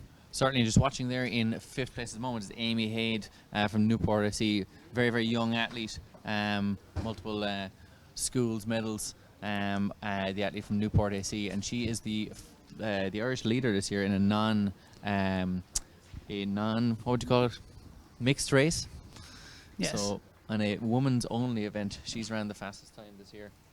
They passed 800 there. I think it was about 2:24 when they passed 800, so it's a good healthy pace, and I think there's a good chance that all 6 of these may go through if they keep up this tempo, which would be quite the sickener for the athletes in the first race, but quite the fillip for all these athletes. Greta Stremakaita, who we haven't mentioned yet, is in 6th there on the hometown club colours of Clonliffe Harriers. A superb, partially sighted athlete, ran the Paralympics in Rio, will almost assuredly be running in the Paralympics next year, all COVID conditions, I suppose, applying if they do indeed go ahead. And she is showing remarkable form this year over 1500, now under the guidance of Phelim Kelly at the Dublin Track Club, as indeed is Isil O'Donnell in 2nd place.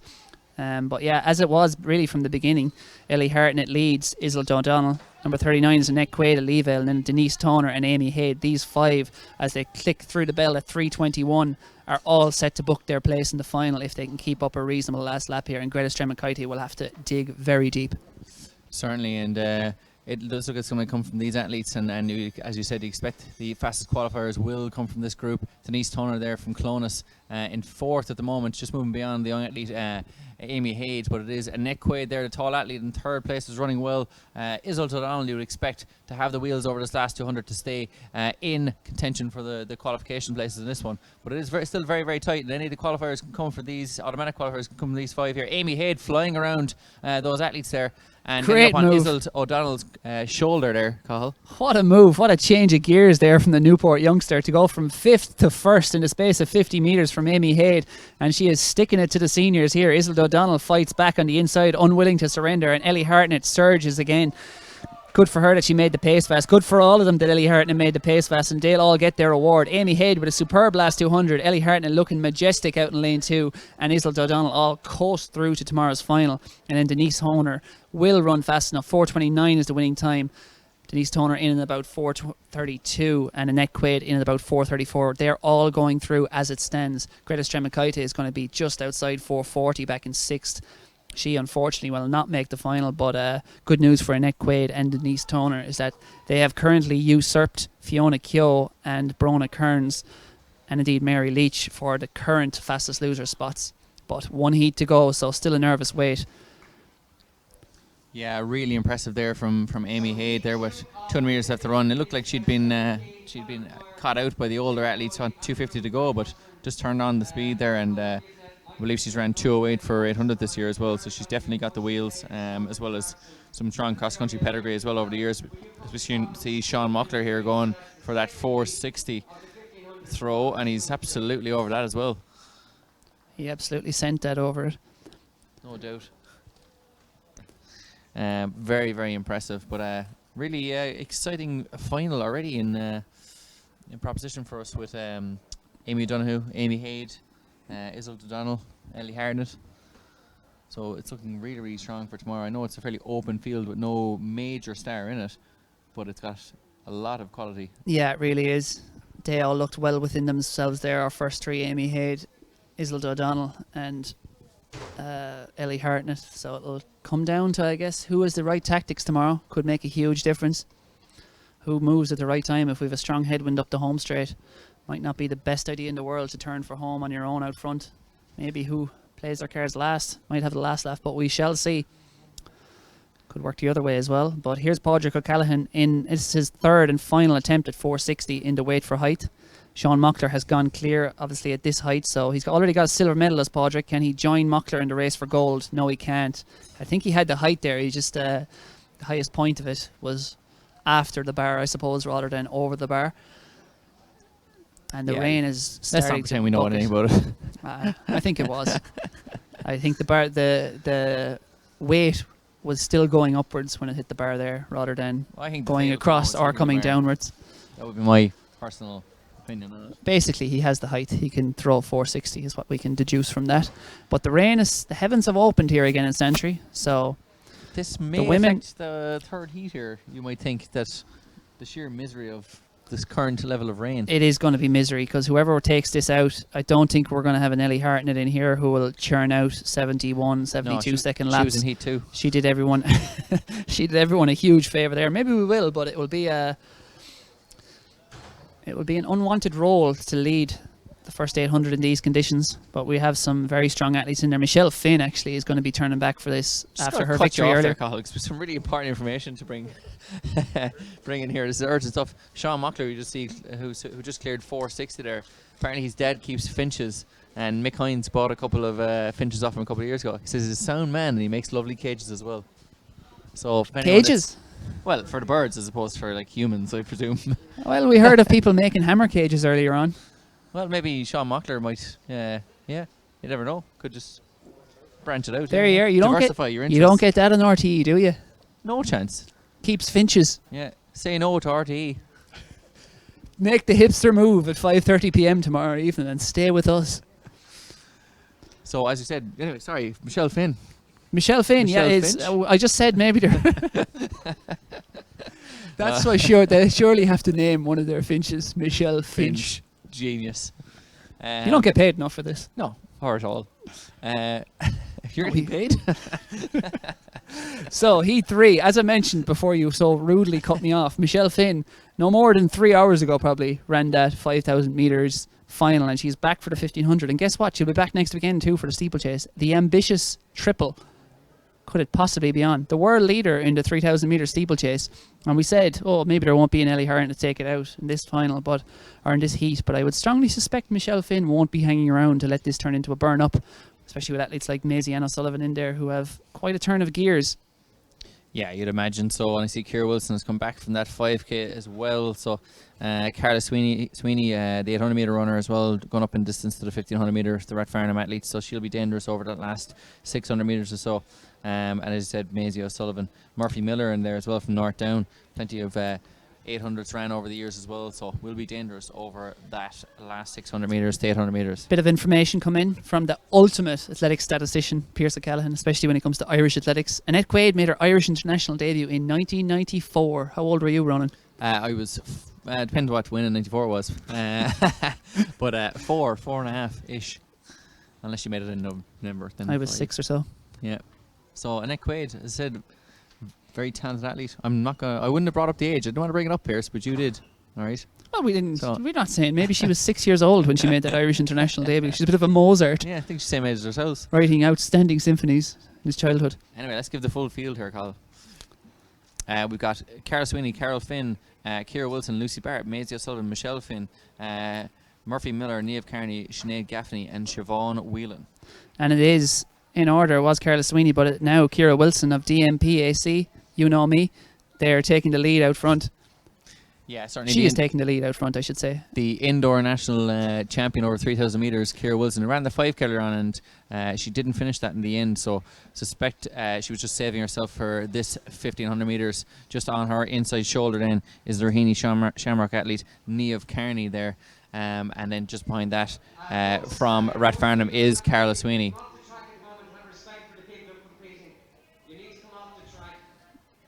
So bit of abuse from the tannoy there, telling the 1500 athletes to get off The the men. track. The men. Men, not women. That'll be inappropriate because they're racing. Carla Sweeney still in third there, and just outside that, Michelle Finn just there, the athlete Fourth. just in fourth place. Just behind that, then Maisie O'Sullivan, and then looks like As we zoom in, might not help that is Ronan because you can't see the Carol- numbers. Sorry, Carol Finn. Then just behind that, Michelle Finn's sister. Sister. Stalking each other at the moment. Again, top three. So fair play to Ciara Wilson here taking it out. We were too distracted. But Sean Bratnock is about to go on the weight for height at the astonishing height of 495, lending credence to my theory that he should be taking on a female pole vaulter in a cross-event competition. And this This is a national record attempt. Michelle Finn is still leading here, coming down with 2 laps to go, and we'll cut to Sean Bratnock though for the moment, and we'll rejoin that with 700 to go or so. Nothing much to report back from.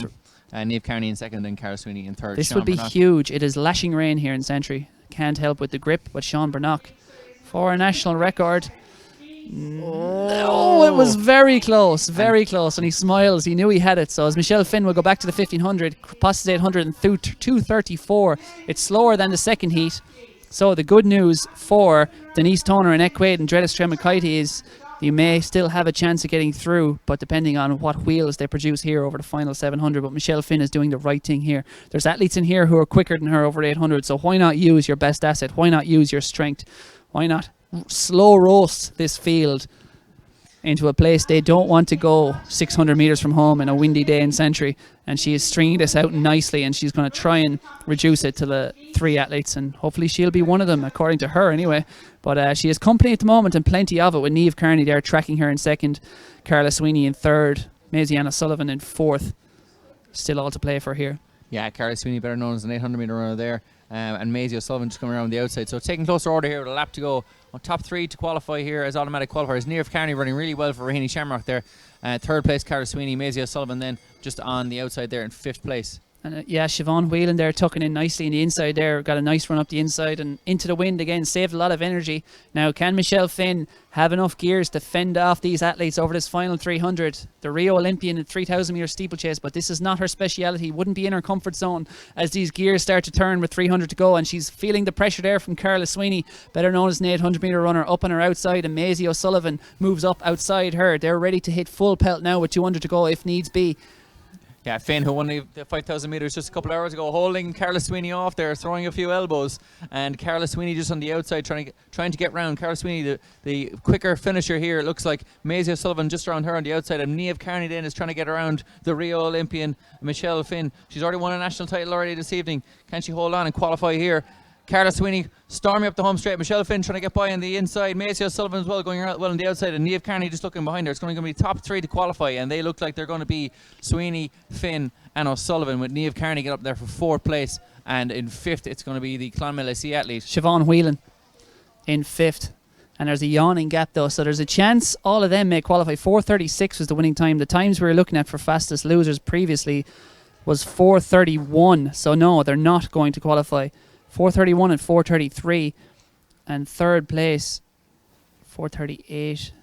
We have a 4:34, a 4:31 and a 4:33, so none of the athletes outside the top 3 from that third and final heat are going to qualify, which means that our 3 fastest losers toward time qualifiers, as we're in the politically correct age that we're supposed to call them now according to the new rules, are Denise Toner with her 4:31.65 and Equade with 4:33.19, 26 years on from her first Irish International. Yeah, He's going to line up. Apparently. He's going to line up for an Irish 1500 metre final. And from that first heat, Fiona Keogh with her 4:34.73 is also going to earn herself a place in the final, along with the top 3 in each race. Poor Michelle Finn there is surely thinking, just better go home here. I've been running around this track all evening.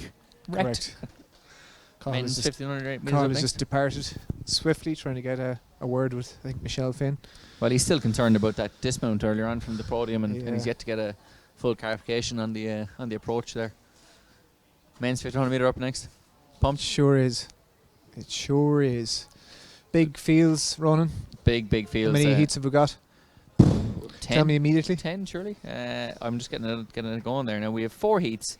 We have 13 in the first and pretty much 13 in them all. Yeah, that works out well.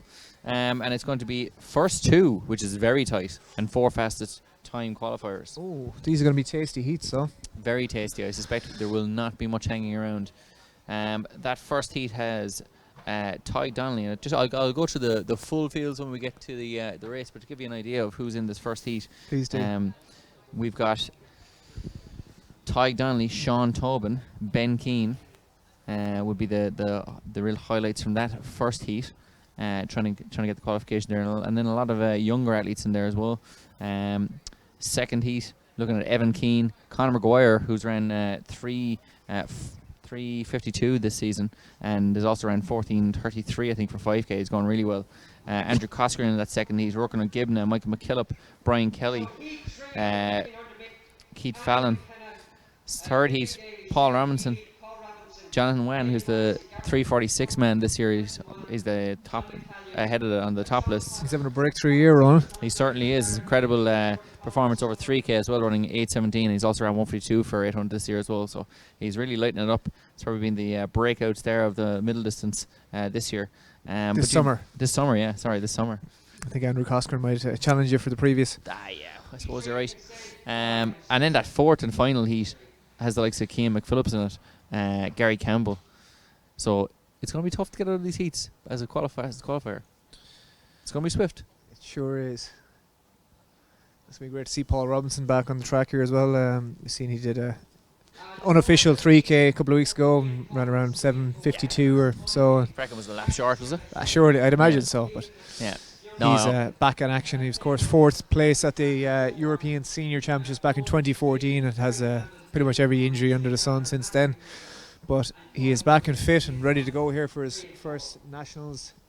Bearing that indoors, he did back in 2019. We had a great battle with John Travers, but first outdoor performance now when he's back healthy again in a long, long time. Certainly, and you can imagine a final now with the likes of Jonathan Wen, Paul Robinson, Conor McGuire, Sean Tobin, Andrew Coscoran, Gary Campbell even thrown in there. That's going to be pretty tough now.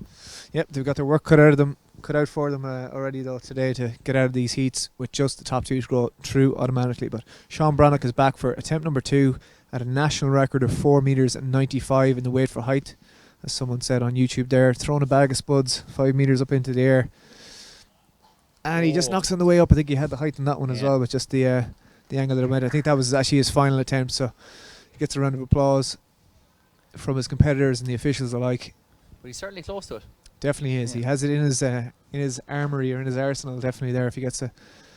You'd imagine how often are they getting to compete in the weight for height though? It's the only thing. Imagine once a year. Once a year it doesn't seem like they're wrapping up the competition. I think he may have a third attempt. Maybe they were just giving him a bit of support. I think it was just Normally the field events are silent until the athlete has to bow out unless they're getting a clap on the runway. Certainly, yeah, but we're building up now for the 1500 meters on the back straight of Andrew Brannock. Sean Brannock, sorry, Andrew Brannock. I had Andrew Coscoran on the wind. Sean Brannock. He's put the hoodie back on, so yeah, maybe they're just leaving the height up there. Looks for the pole vault tomorrow. No, I think he's getting ready for his third attempt. This always disturbs me a little bit when there's no one else left in the competition. And then he's obviously taking his rest now because he needs it. And everyone's just standing there being like, all right, chilling, what's going on? You going to show this thing or not? Mockler's getting ready at the under-23 category, so that will at least give Sean eyes off Sean for a few minutes. Exactly. I'm sure he was suffering under that pressure of his competitors staring him down. Intense pressure. Yeah, absolutely. Yeah, Mockler here trying to make up for his hammer 4th place earlier on. He is in the lead on this one, is Sean Mockler. Just got himself over at 4:60 earlier on his final attempt, so be hoping that he can get over this fairly simply. 4:95. Can he outdo his senior competitor, Ronan? I would certainly bragging rights if he clears this and Sean Brannock fails to get a national record for himself. Quite possibly, but it is a lighter implement, as we know. It is 21 pounds lighter, in fact, which is half a bag of spuds, as you would say. But the men's 1500 meter heat 1 is away and running. And as you said, it's going to be very tight for qualification here. Sean Tobin is straight to the front. Yeah, just to give you that feel there, Ty Donnelly, Rory, Conor Emmett O'Brien, Ian Tivey, Craig Harrington, Joseph Hastings, Andrew Milligan, Conor McCann, Neil McCartan, Mark Messett, Ben Keane, Ryan Mescley, and Sean Tobin. And Sean Tobin has gone straight to the front. He's about 10 metres in the lead, and I'd say he's just going to get out and do a nice little run for himself. Now, while I was down, I missed what you were talking about while I was down chatting to Michelle, but did you stress the qualification criteria in this? You did. First two is vicious. Good idea, Absolutely vicious. I've never quite seen the likes of it. Four fastest losers, I think, makes no sense personally. 3 in each would be grand, I think, rather than having any fastest time qualifiers, but you know, certainly they seem to love them. They anyway, do. Neil McCartan there in second place, just behind Sean Tobin. Sean Tobin seems to be wearing some sort of kind of like long sleeve top there, or short sleeve top, but t-shirt is I believe what they're calling 63 through the first 400, which is 3:56 pace. So a healthy pace being laid out by Sean Tobin, and everyone in here will be quite grateful for that. Yeah, behind that Neil McCartan from East Down AC, and 2 North Belfast Harriers under 23s in there as well. We'll be hoping to try and qualify for the final. And you've got plenty more besides it. Ty Connolly in there, Donnelly in there as well, in the all red strip of Drogheda and District there, back at about 6th place. Yeah, Sean Tobin just keeping this honest. Yeah, he certainly is. Ian Tivey there as well on the inside of the track, the Toker AC athlete, a 1:53 performer, I think, over 800 metres, so plenty of wheels for him. Absolutely, yeah. Neil McCartan just taking very close order there as well, and 514 is Rory O'Connor in 5th in that yellow singlet. North Cork AC, yeah. As we see the North Belfast Harrier moving up. Conor McCann, is it? Yeah, the 680, yeah, that's Conor McCann in 2nd.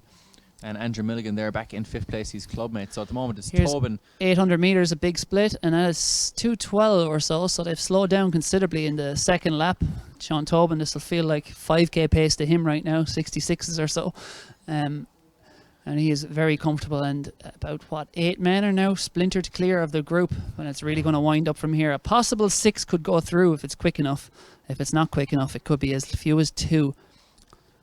Certainly, and Sean Mockler has just gone clear there in the weight for height as well, the under 23 category. He's already won that competition, and we'll get an idea of exactly what height. I think it was at the 495 there for Sean. First time clearance for him. Sean Tobin up the home straight here, coming up with a lap to go. It's going to be the bell lap. Ty Donnelly as well, gone around the outside, the Drogheda District AC man who broke 15 minutes for 5k. Andrew Milligan is where they're imposing himself there in the middle, the North Belfast Harrier, really throwing himself into this. His teammate Conor McCann just faded back there and lost his position, and he now seems to be becoming detached. Yeah. But his clubmate is really throwing himself up onto the shoulder here of Sean Tobin. Andrew Milligan with 300 metres to run. They're coming up on 1200 here. They've picked it up at 3:15 now, so they've really threw in about a 62 there. Sean Tobin is shifting through the gears, and he's all this field working very hard off the bridle in horse racing terms. Sean Tobin still very much on the bit, cruising with 200 to go. He's just taking a look to his side and making sure he's going to do enough to advance to this final. Yeah, Tobin with the lead here. Donnelly just on his outside shoulder, the junior athlete. Out behind him then Milligan, the under 23, and just behind that Neil McCartan. The two Northern Irish athletes who are going to try and get themselves into the top 2 here, but it is Tobin and Donnelly turning up the home straight, and Milligan comes flying around the outside. It's going to be a serious finish here. Tobin and Donnelly top 2 and Milligan. only. It's only top 2 going to qualify here, and it looks like it's going to be Tobin and Milligan with Donnelly in 3rd, McCartan in 4th, and Joseph Hastings then getting up for 5th place. So it was Tobin and Milligan, 3:58. So all of 5 of those athletes probably in around the 4 minutes or faster. Donnelly there getting snuffed out for 3rd place or 2nd place in that one. Tobin looking startled like some sort of rabbit in the headlights. So that was a spicy last 100, I suppose you could call it. Yeah, I think Tobin got a little bit of a fright. He's being directed to the exit. Georgina's like, "Come on, get out, get out." 3 more heats to come. Move it. Absolutely, yeah. He was a little bit startled by that finish there from Andrew Milligan, the under 23 athlete from North Belfast Harriers. It is the national championships, and they are fighting for their championship life, I suppose, there with such strict qualification criteria. But Milligan has a bit of it's going to come at you. Nick Simmons type look to him there. With a big strong unit there. You can see him just in the centre of your screen in the yellow and black of North Belfast Harriers. He came around the corner in a powerful fashion. Tobin, though, looking great, I have to say. Absolutely. He's a great looking runner. He really is. There's no excess movement in his stride. It's all just under control, especially when I think you see him running the 10Ks and longer distances. He really is a model of efficiency, how he moves. May well be his future, but he's into the 1500 metre final. It's not bad going for a man who is considering dabbling with the marathon in the coming months and years as well. Yeah, for a man that was meant to be competing in the half marathon there in March, to be running the 1500 metres here and doing so well, winning the heat here. Just in front of Andrew Milligan, the under-23 athlete from North Belfast Harriers. Donnelly hoping to hang on there, the third place athlete in that race, but we'll try and get an idea of the times very shortly for you. In this next heat, we're going to have Evan Keane, the under-23 athlete from Waterford AC. Conor Maguire, who, as I said, is after running 3:52 and about 14:33 this summer. From Monaghan Phoenix, Tim Crowley from Leaville AC, Andrew Coscoran from Star of the Sea AC, and he's hoping to be the star of this track over the next 2 days. The 3:55 miler from the indoors and Boston University. 3:56? 3:56. No, we've pulled them back. The 3:56 and the national indoor 1500 meter champion Andrew Coscoran. He is running in the second heat. You'll see his glorious mustache as well. In this race. Working on Gibbon as well from ACC. He is an under-23 athlete. Michael McKillop from North Belfast Harriers AC. Brian Kelly as well from St. Albans, making a return to the track and looks in very good shape there as he strides down the back straight. Tall athlete, former national indoor 800 metre champion, and multiple medalist here at the national outdoors as well. Alex O'Brien, the under-23 athlete from Lucan Harriers. Dara Donoghue from Lucan Harriers. Oisin Davis from Crawwell AC. Morgan Clarkson from Dundrones, South Dublin. The junior athlete, I think, ran very well over 3K as well at the graded meet a couple of weeks back. Matteo Mary from Waterford AC, multiple schools medalist over 1500 metres. And Keith Fallon from Galway City Harriers, who's dabbled from 800 all the way up to the 5K with impressive results over the last 7 or 8 years, I suppose. Another very good looking runner and very good looking man. Let's save the objectifying athletes for our own behaviour. Next up, heat 2 of 4 in the men's 1500 metres, and Andrew Coscoran, one of the big contenders for gold. He's yet to win a national outdoor title. Could this be his year? He'll have to go through training partners Sean Tobin and Paul Robinson to do so. If you're interested in hearing from the triple threat woman, that's Michelle Finn. That interview is now going up on Athletics Ireland platforms. Will we go rogue on the Athletics Ireland accounts now that we have them? Oh, are we in there, are we? We're in there. What will we post? Let's post a selfie. Oh, I cut myself. Cahill really affecting the live stream here with his excessive social media usage. He says this for work, but let's be fair, he's just does it for the likes, I believe. Is that correct? It's 100% correct. So back to the day job, Cahill. The most likely qualified. This is actually a tough heat. Andrew Coscoran, Conor Maguire, Michael McKillop working on Gibna, Brian Kelly. Unknown shape Brian Kelly is in, but if he is here, I would suspect he's in decent shape and likely to get amongst the qualifiers here. Top 2 qualifiers, first 2 over the line, qualify automatically, which is going to be pretty tough. Just get an idea of Sean Mockler there appears to be still throwing that thing over that pole they have in the air there. So we're going to have to check what he's doing. Mockler. Yeah, the heights are not currently updating on the digital screen, so you'll have to have a look at the... I have it here. He's up at 550. He went over at 5 and he's now 2 failures at 550, which is astonishing height. Ludicrous. Madness. And our good man Sean Brock, obviously the winner with the heavier implement with 460, so just off that. We're almost off in the 1500 metre heat 2. And I believe you have given the full lineup run. I have, yes, absolutely. And straight to the front is Andrew Coscoran, the Star of the Sea AC athlete, which is very hard to say quickly. And behind him then is Rourke Gibna of ACC. Brian Kelly, the long striding tall athlete from St. Albans AC there in 3rd place. And just behind that, Keith Fallon from Galway City Harriers. So a strong field in this one. Michael McKillop in there as well, the North Belfast Harriers AC athlete. So a really, really good field. Top 2 to qualify.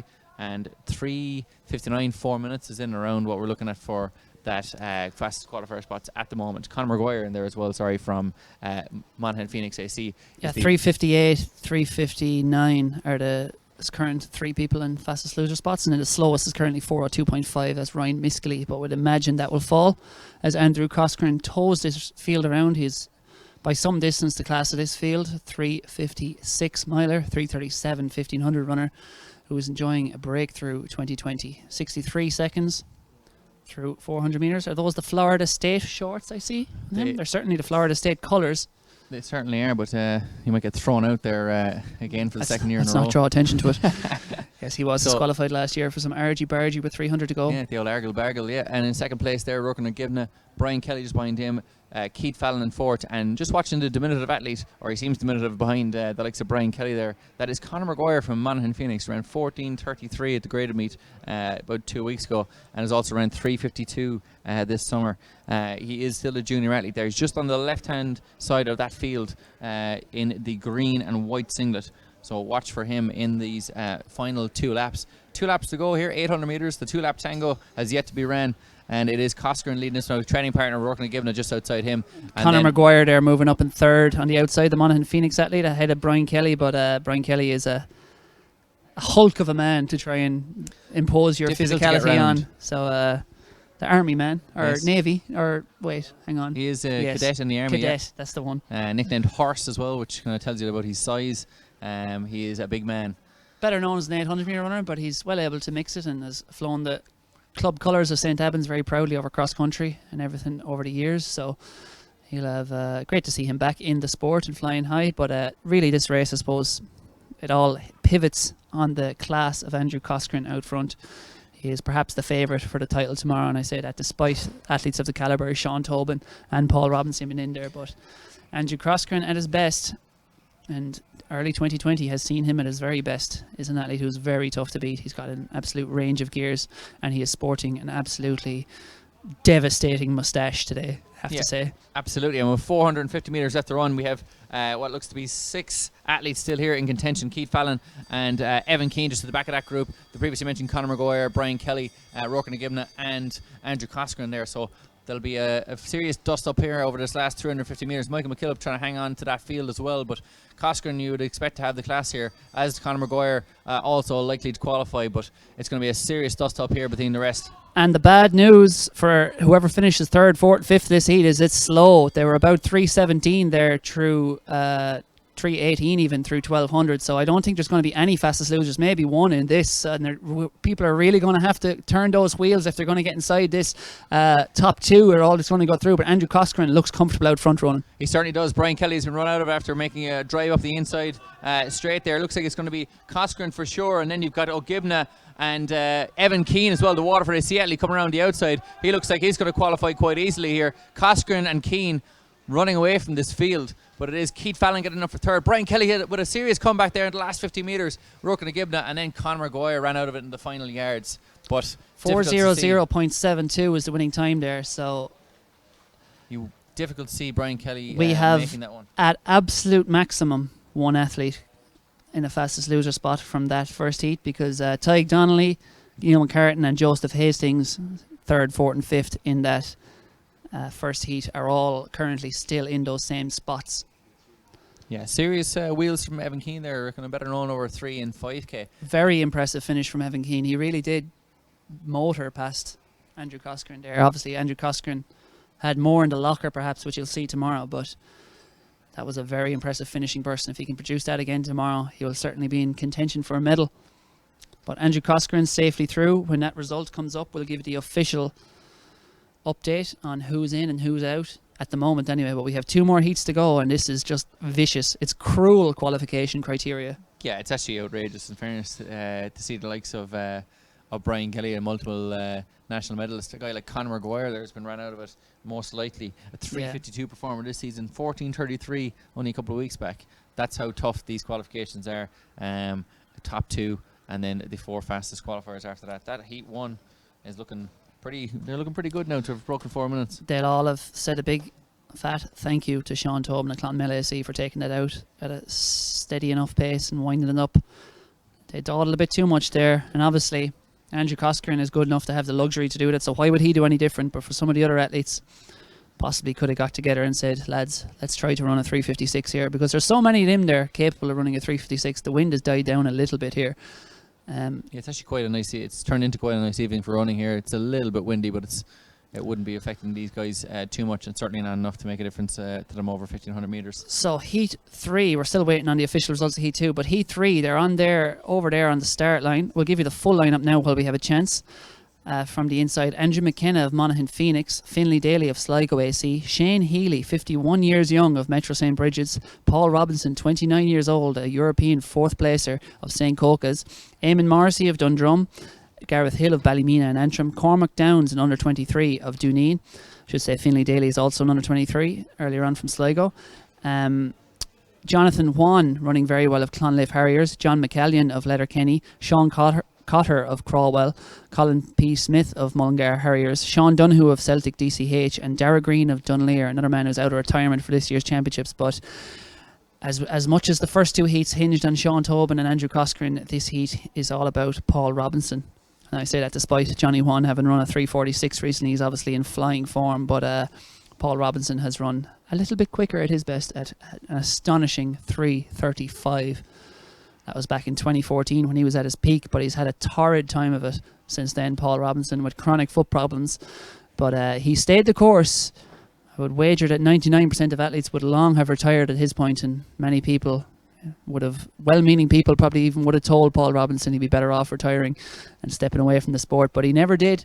He stuck it out, up and back to Gerard Hartman, spending tons of his own money going over to Australia to his coach Nick Bideau these days, and ties in a bit with the Dublin Track Club. Obviously Rob Dane Mead had coached him up to his I suppose his career peak at this point anyway in 2014, fourth in that European 1500 metre final, and it's so brilliant. This is, I suppose, his first official race he'll have completed this year, is it? He ran a 7:54 3000 metre time trial with Dublin Track Club, and he helped pace the Dublin Track Club to a 4-minute mile in Moyne last month. But now we're seeing Robinson back in action, as we'll cut over to the presentation for the weight for height.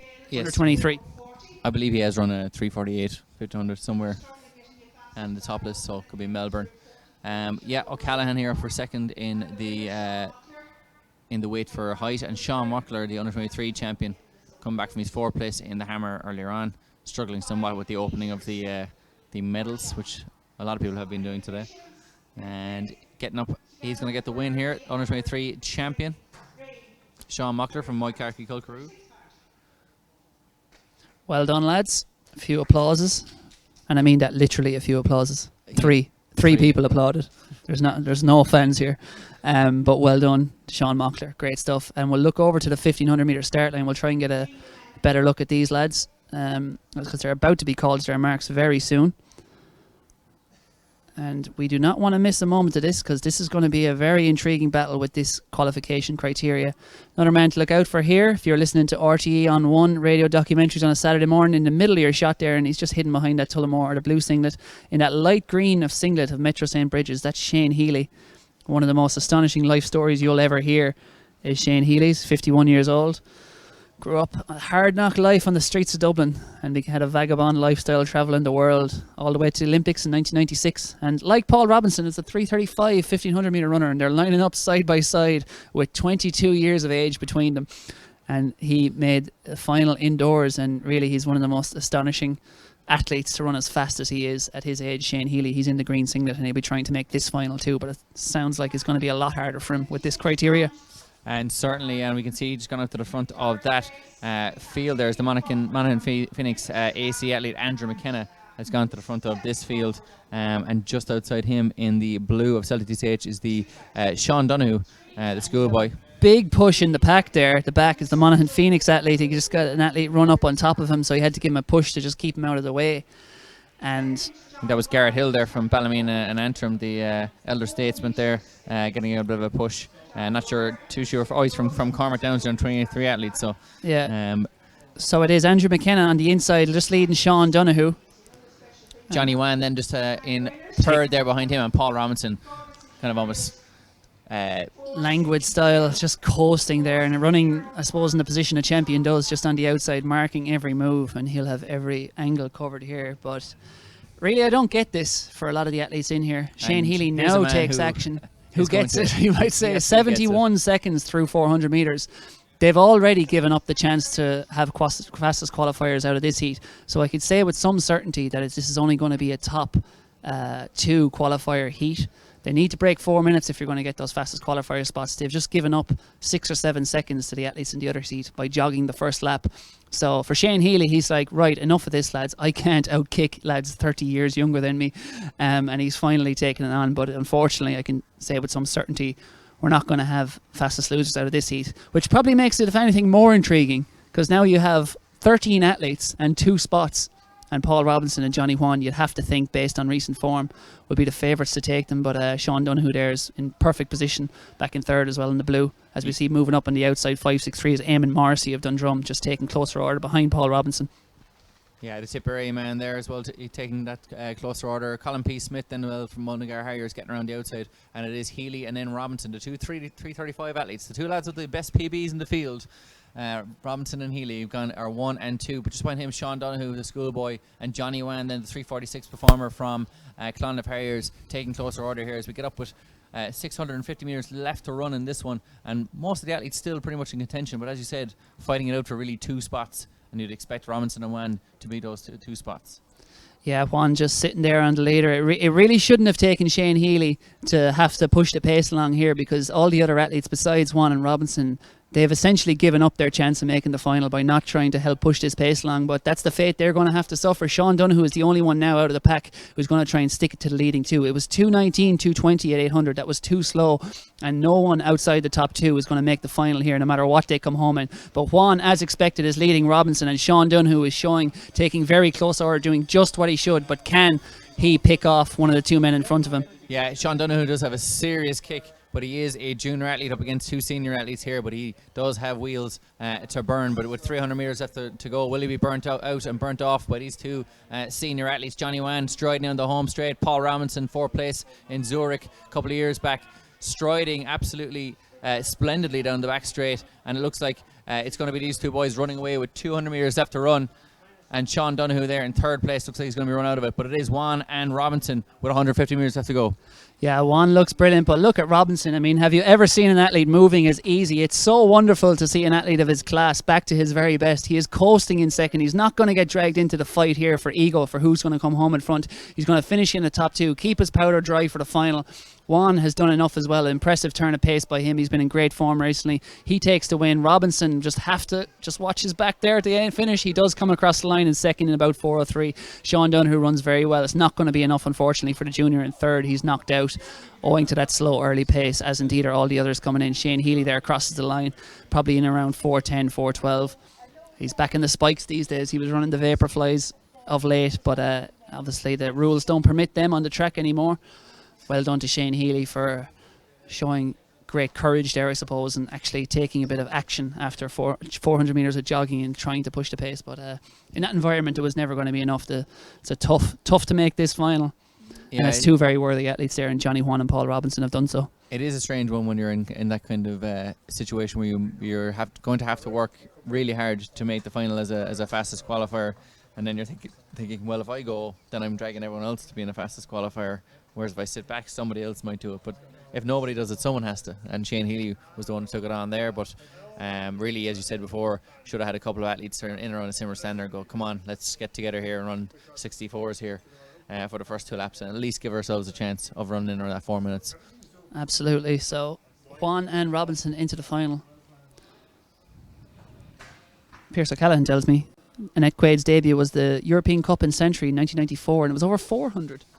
She's moved up the distances. Yeah, impressive. As we go along. So, just to give you an update, do we have the official result in that heat? We do not. But again, it is Keith Fallon, we do have Heat 2, which was Evan Keenan 4:00.70, Andrew Coscoran 4:00.84, Keith Fallon with 4:01.52, Brian Kelly with 4:01.95, Rourke and O'Gibna with 4:02.35, and Conor Maguire in 6th with 4:02.60.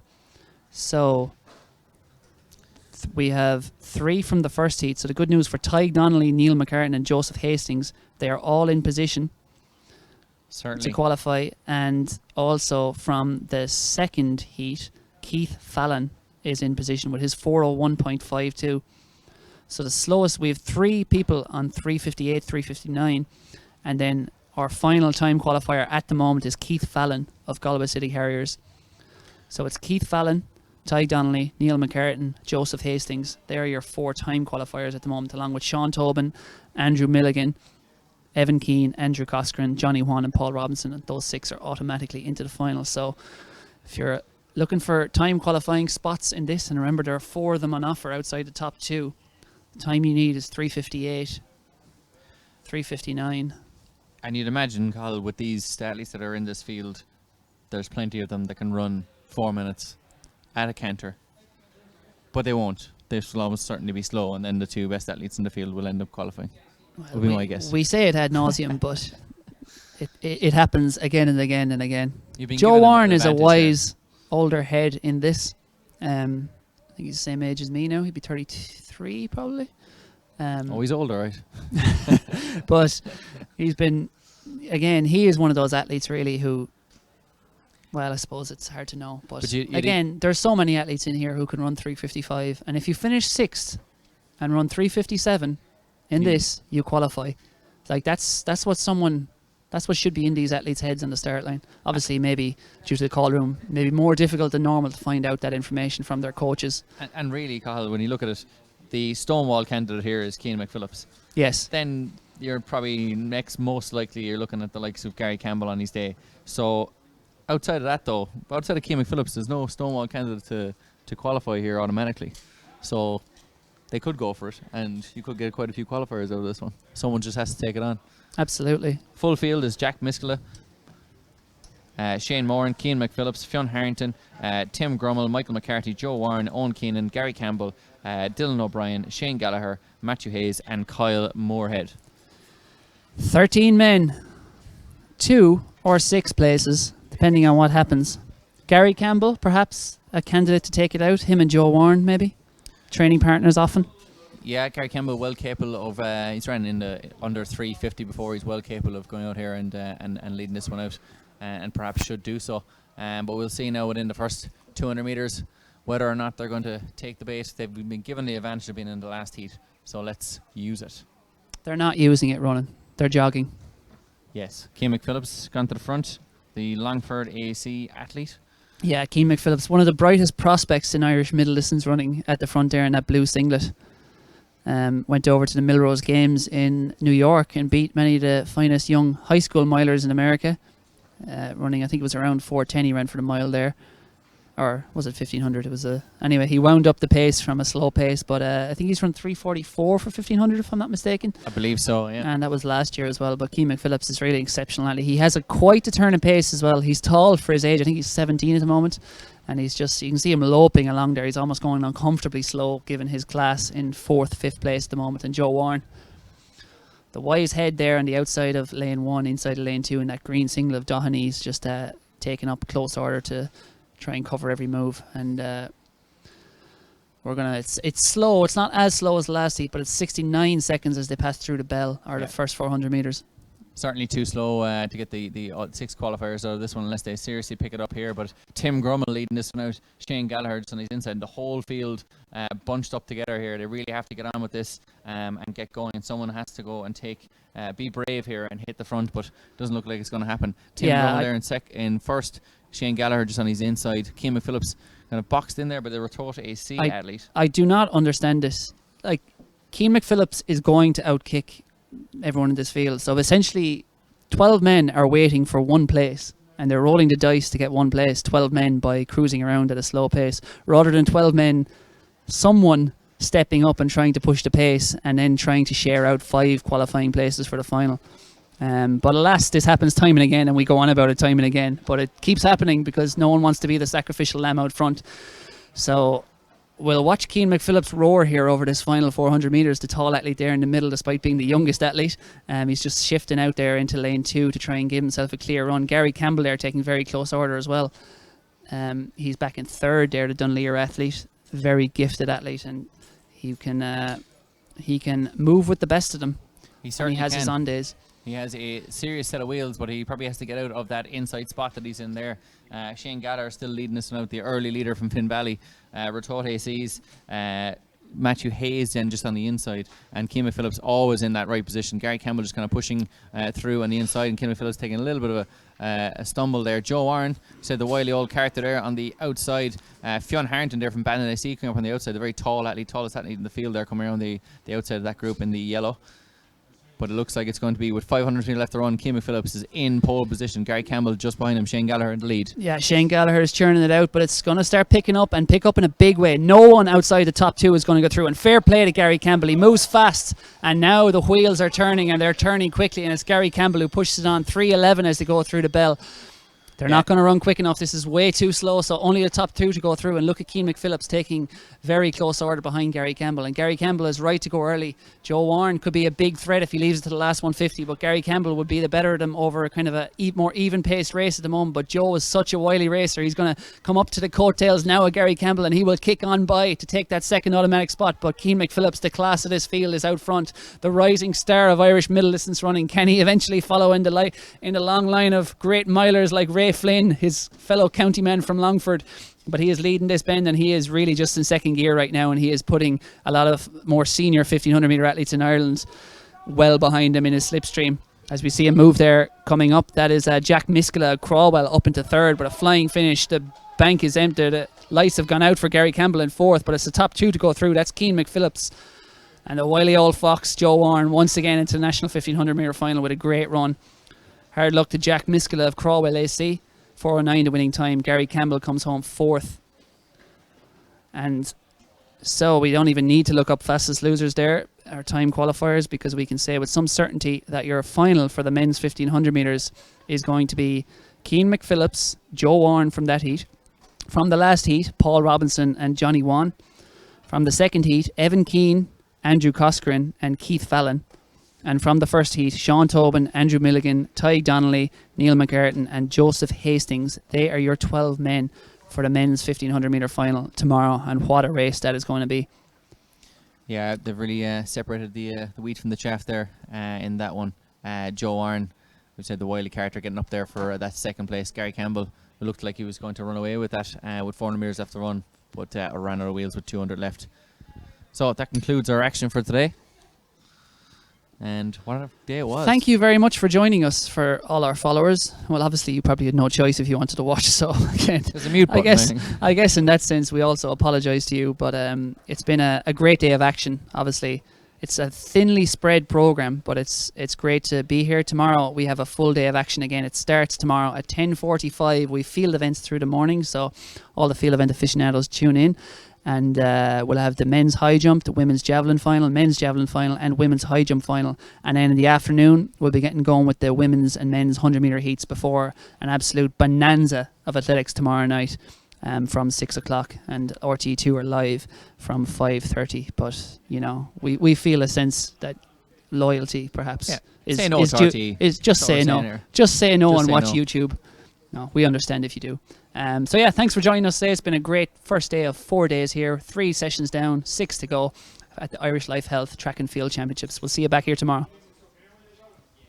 Many of us are balancing looking after our families with working from home. It's not always easy. Whatever changes you're facing, big or small, Irish Life Health can help you embrace them. Our Healthy Mind service includes 24-hour professional counselling support, and it's available on all our hospital plans. We know Irish Life.